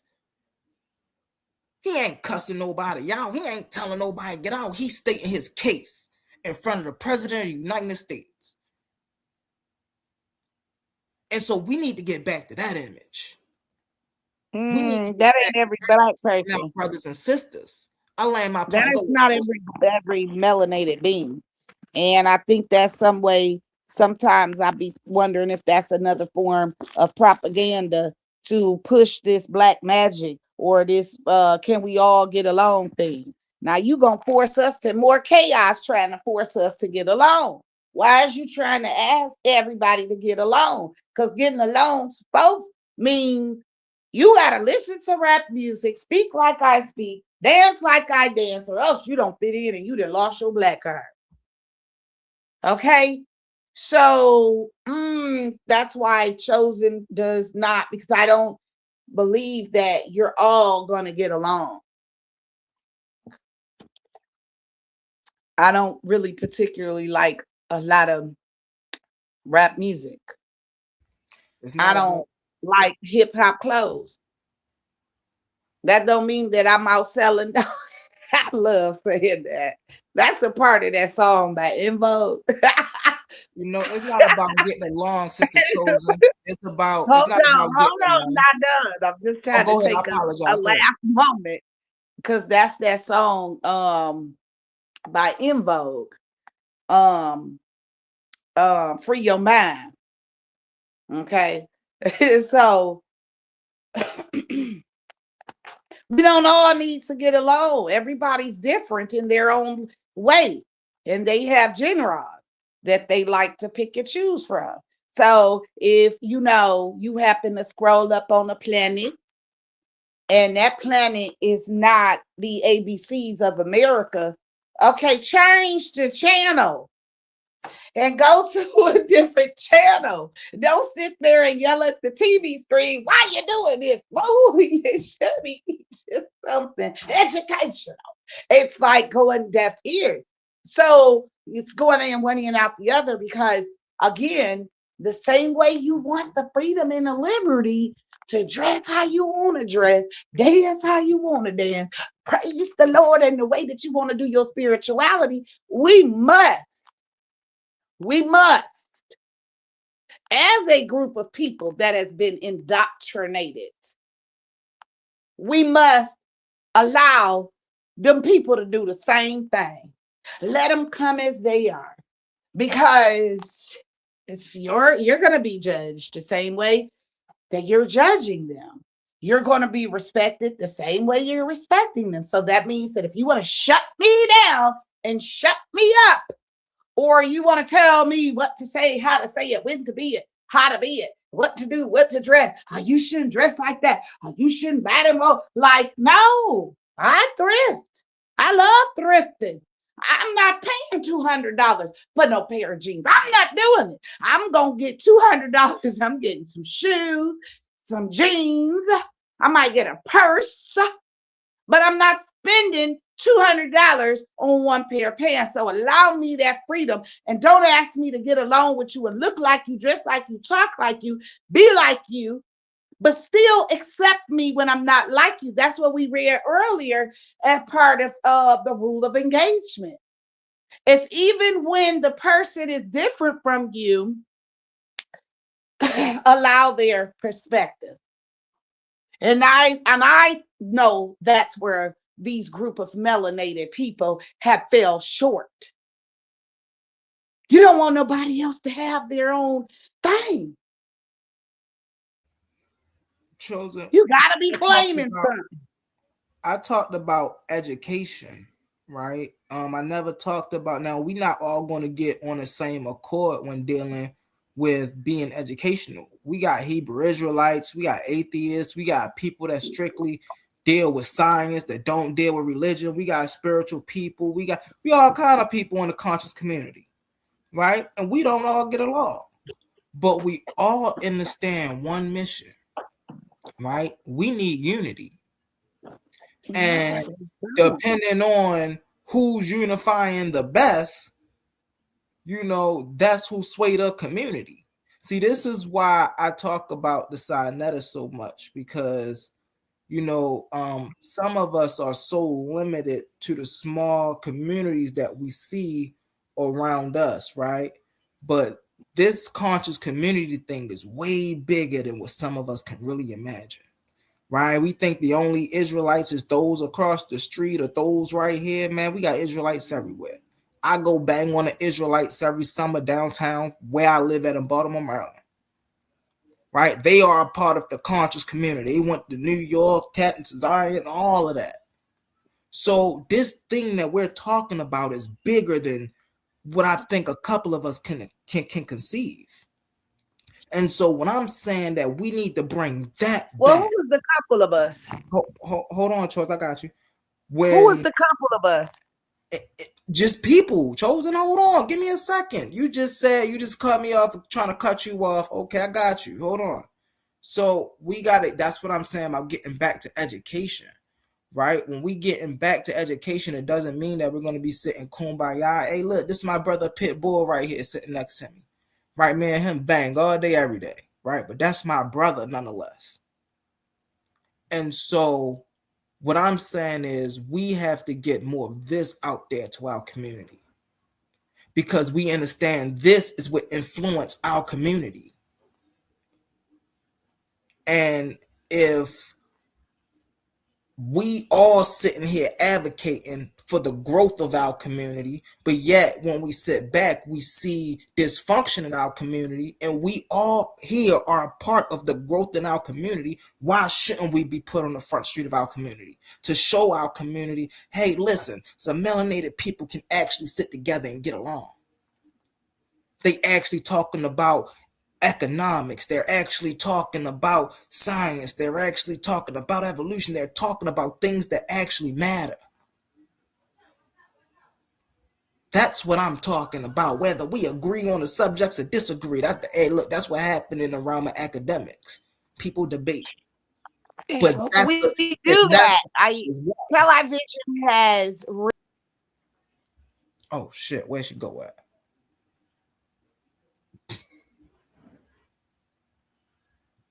But that's the thing as well, right? Debating is a sport.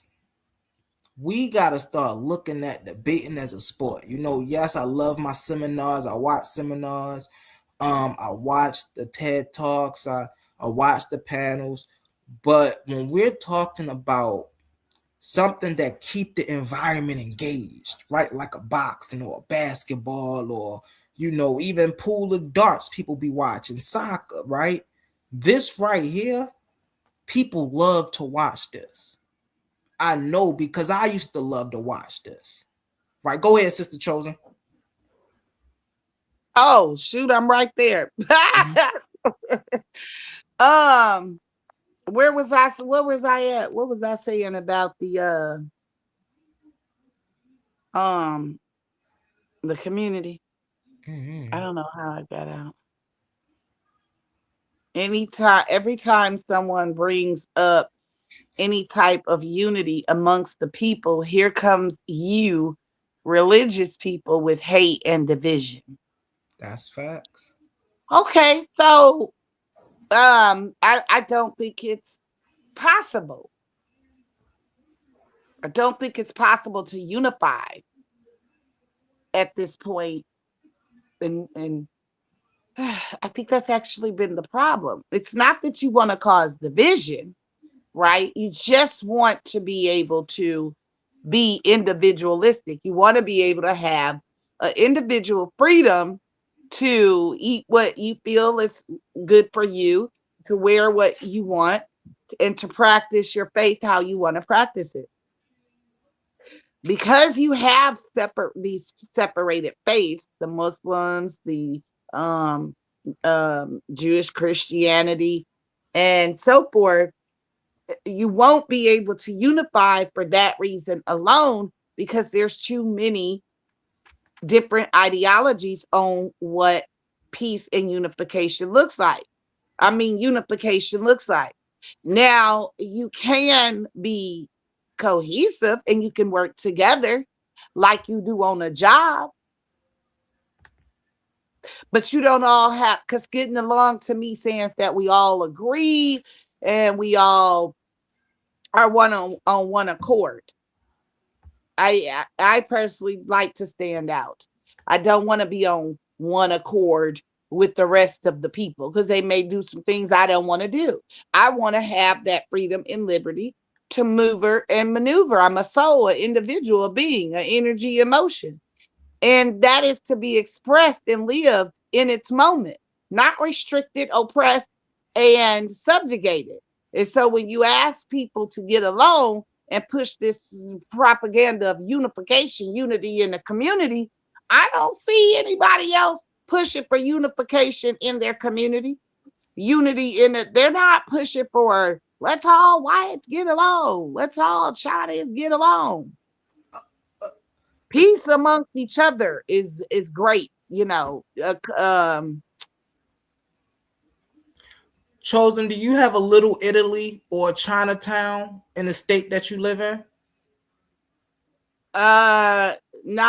No, we don't have China. We have we're Arabic and Mexican town.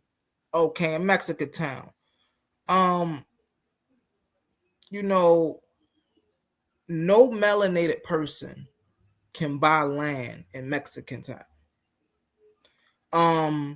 In Mexican town, there is no soul food in Mexican town. It's all Mexican food, right? And your Mexican town, I promise you, when you go there, right? Because we got a Little Italy right down the street.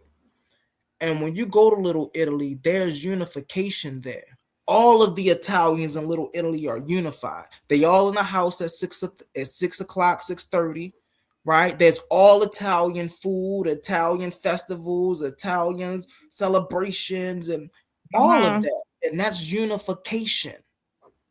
And there is no outside ethnic group that will ever be able to come in there and buy land, place a store, become a chairman, make some rules. None of that. They ain't having that. Because if you don't look like me, if you ain't my ethnic, if you ain't into this organization, we don't deal with you. So we can say we don't see other communities unifying, because yes, we do. Right around us, we see other communities unifying. Do you go to your? You said No. you got Not in the act of unifying. I said sitting around talking about let's unify. That's because did you just hear what I just said? That's because they're unified already. They don't gotta sit. They already having their board meetings. So if I went to China, I'm gonna find where the black people at. So I'm gonna gravitate towards them regardless. Same thing. When you're in America and you're Arabic, you're gonna gravitate towards the Arabic people because they speak your language, not because they're unifying. Like they argue, they fight, they steal from each other, they unalive each other, they hurt each other. They are not pushing for us to all get along because we are of the same race. And the thing is, we actually do it by it's in us, because on the other planet, that is a great example when they say we don't that is it happening. That is our form of unifying. So if you individually are if you individually are destroying and destructing, that's on you. But we gravitate, we're so spread out, we're all over the place in every city and state across the United States. So we're going to gravitate and be around the people that's in our communities. That's who we're going to commune with. And that's who you should worry about unifying with. Your neighbors, the people you're around, your next door people, like being on your block club, things like that, because every community has a neighbor, a hood, because they have a neighborhood. So yeah, I don't know. I'm somebody asked, what am I bringing to the community? Not much. I'm 47. That went out the window a long time ago. I tried to raise the community, but I found out through this way, and I'm going to land on this.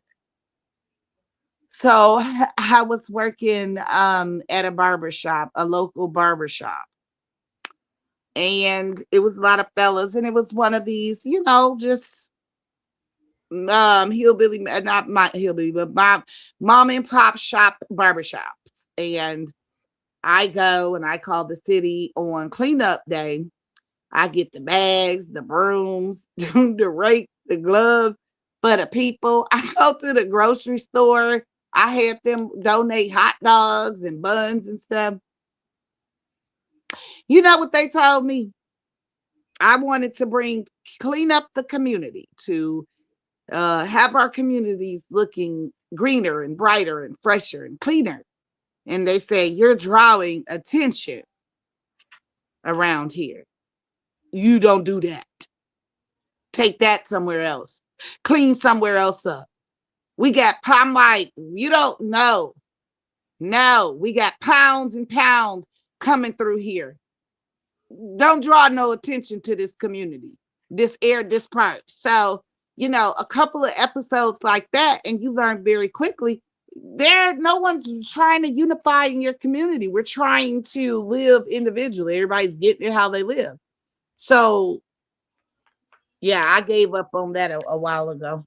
I didn't feel like we were unifiable people. They never wanted to do anything that was helping the community. You couldn't get them out to do much unless somebody was hurt. And then there's a poor outcry for justice. And so I still believe in our people. Man, listen, I still fight for our unity. We all got a common enemy. I don't give a damn how much money you make. I don't give a damn where you sleeping at. I don't care. We all got a common enemy. And our enemy is the system that's still oppressing us until this day. I don't care what religion you is. I don't care where you live, in the suburbs, in the hood, and the ghetto. We all are still oppressed by this system.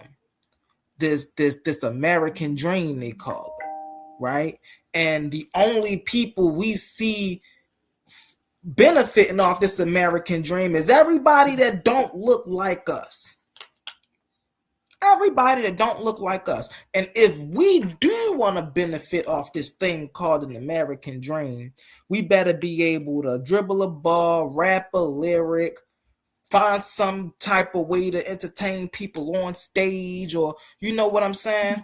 So what my goal is and what my purpose is again, like I said before, what everybody know across the street, you know, I build community. I bring people together. Right? What we going to do? We going to sit around and we going to bring education to the people. Let's do that. That's what we talk about. We going to come together and we going to talk economics and show people how to build that economics. Let's do that. That's bringing economics to the community. We're going to come together and formulate rules and how we should govern and structure our own. Let's do that. See, it's a lot of things that we can have conversations about when building our communities. And the beautiful thing is, in 2026, the community is here online. And so because the community is here online, it's way easier to galvanize our troops now. It's way easier to galvanize our people today. The only issue is our people are watching the wrong leaders. That's why we got to become president. That's why we got to make, like, man, it get deep. Right? We can't just keep thinking about ourselves. Right? I got children. My daughters, when I'm in here, if I'm not on Sonetta, even if I am on Sonetta, my daughter is watching me on Sonetta. My daughter is probably downstairs watching me now. Right? Just to scroll through to see, oh, my dad online, you know?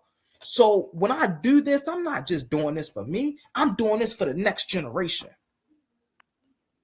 My daughter go to school and tell her children and tell her friends, yeah, my dad be online, my dad be talking education. Yeah. See, we do this. I don't like my kids. It's not, and I got sons too.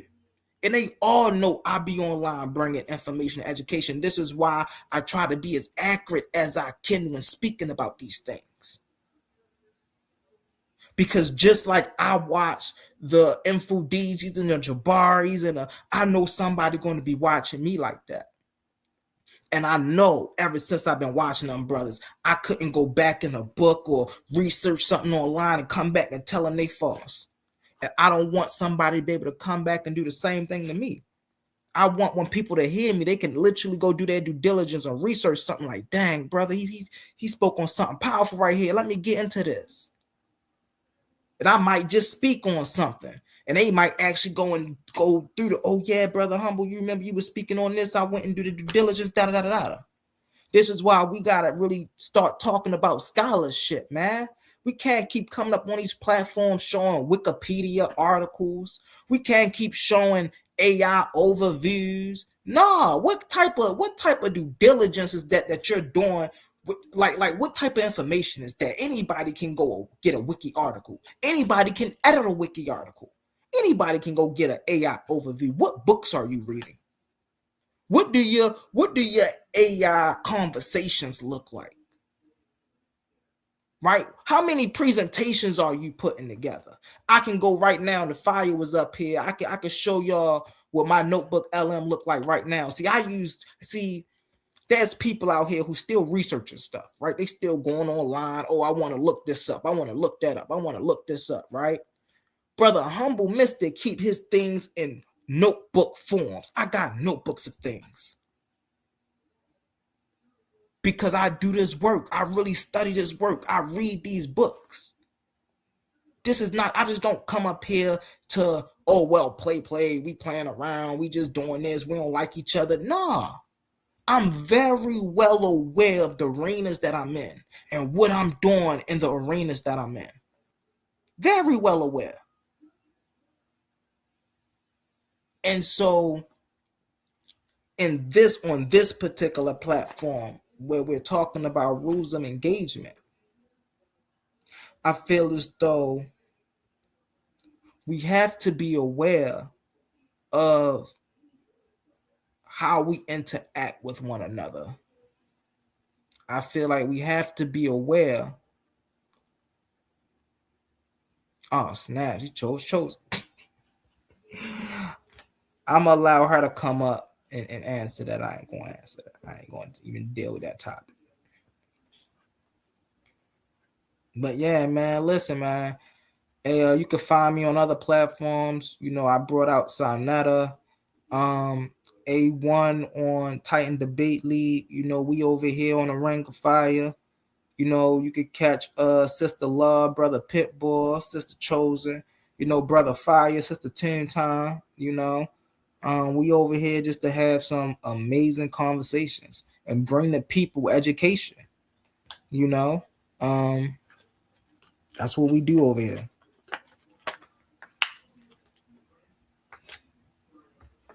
I know we was talking about some stuff, and I just want to go back and get into what we was talking about.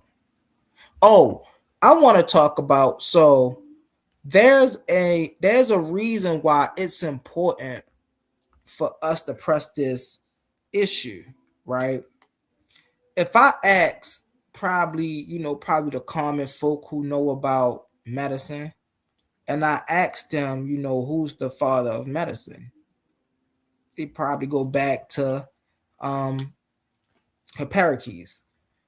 But then when you do your research, you find out it was a man by the name of Imhotep, right? And this is why it's important for us to actually go and do our due diligence. Now, earlier I was having a conversation about African science, and they was trying to, there's no such thing as African science and da-da-da. I'm like, well, shoot, we got an Einstein theory of relativity. So if Einstein can have a theory of relativity, then why can't Africa birth the science? Like, no, that's just science, but it was invented there. So we gotta, and the reason that these conversations happen is because they stopped teaching about the greatness of our ancestors. They stopped talking about the Imhoteps, right? Of the world. They start talking. Like we gotta get back to studying our ancient roots, even if you want to study. No, we don't. I'm so tired of his story. Hold on 1 second, Chosen. Hold on 1 second. I'm gonna land my. No, don't hold on me, please. Stop. Come on now. You just got the rules of engagement. What's the rules of engagement, Chosen? It's when I'm speaking. No, it's not. Matter of fact, Chosen, you got a question to answer. Can you answer that question, Chosen? I ain't got time. Can you answer that question? I don't think his going back is the answer. No, somebody asked you a question. They asked, what are you bringing to the next generation? I don't know. Anyway, I don't think going back is the dude in the comics asked you, what do you have I'm not to bring to the next right generation? now. I already seen that. I don't think going back is the answer. I something popped out to me a couple of days ago, and I love when these things pop out when I wake up because it be fresh on the brain. And it was just like his story, future. Okay, it's his story, future. Okay, and his story is like his story is fine. We can learn his story and the basics of it, but to go backwards, it's not possible. We're not in that mind state anymore. And an example of it is this. People were using horses at one point in time to carry things around, to get around. Okay, and so with that, there were limited. I think you missed my point, Chosen. You missed the whole talking point I was just breaking down. No, I didn't miss it. I'm just speaking on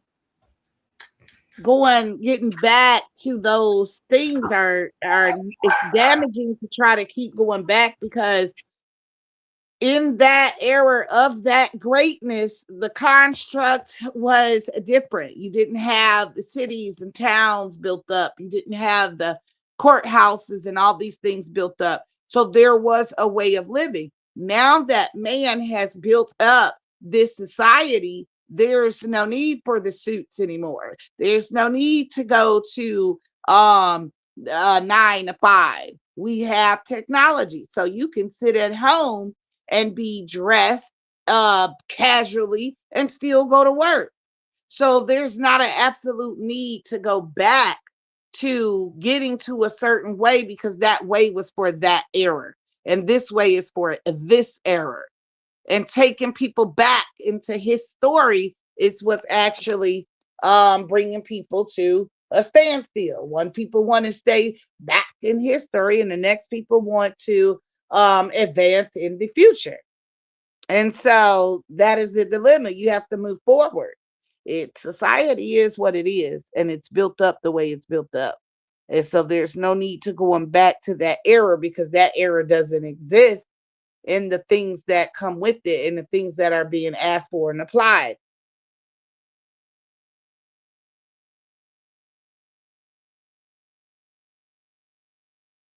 One of the things about rules of engagement is feelings are not your friends. Your feelings, I've learned for a long time, will get you in trouble. Like, don't listen to your feelings. They're not your friends. The reason is because they're just your feelings. And us, most people go to work, deal with a small amount of people, and come home, deal with a small amount of children, and then go back to work. This doesn't come with an array of thinking or an array of perspectives, an array of views and personalities. So when you get in a space like this, a part of the rule of engagement is understanding where you are and the impact of that space and how it will impact you mentally, physically, emotionally. People need to be aware of getting into spaces where if they're too cramped, they're going to be uncomfortable. So, that being said, you can't get into a space where you're not able to be receptive to a bunch of perspectives. If you don't know how to separate your views from everybody else's perspective, it will create an unrealistic expectation of respect or a point of view or a talking point or so forth. You don't need you don't have to actually take in what's being said without without not listening. You can listen and hear, but you don't have to take it in. And I don't think a lot of people know how to separate that and take that in.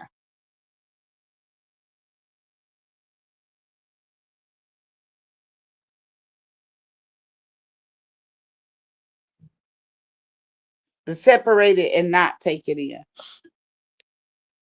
And that's where our feelings come in at. Because when you're able to separate yourself and know that these are not my thoughts, these are theirs and their philosophies for their life, you really don't feel much about what they think because you've learned to separate that it's in this space that it's this way.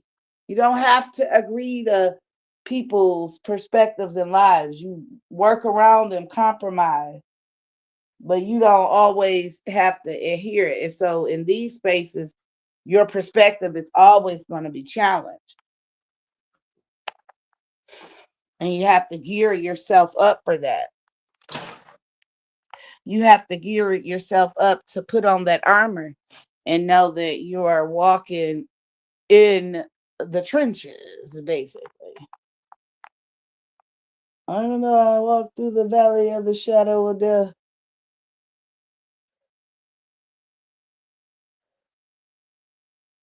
I would fear no evil.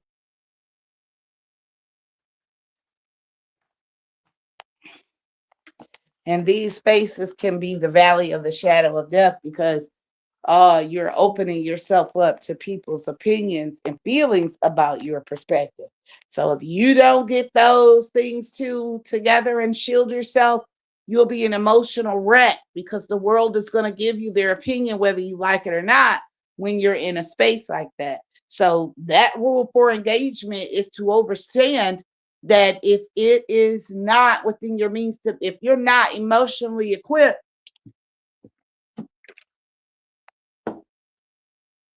do not be in over your head.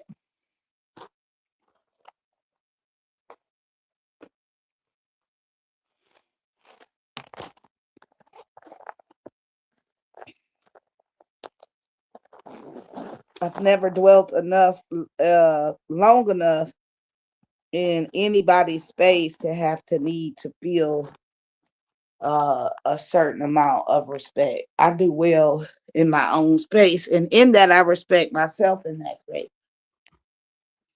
And I definitely stand on allowing others to have that space as well. That is very, very important. Very important. Okay. Do I want something sweet? I don't got no eggs to make the blueberry muffins. What can I make? A crepe? Put little cherries in a crepe. I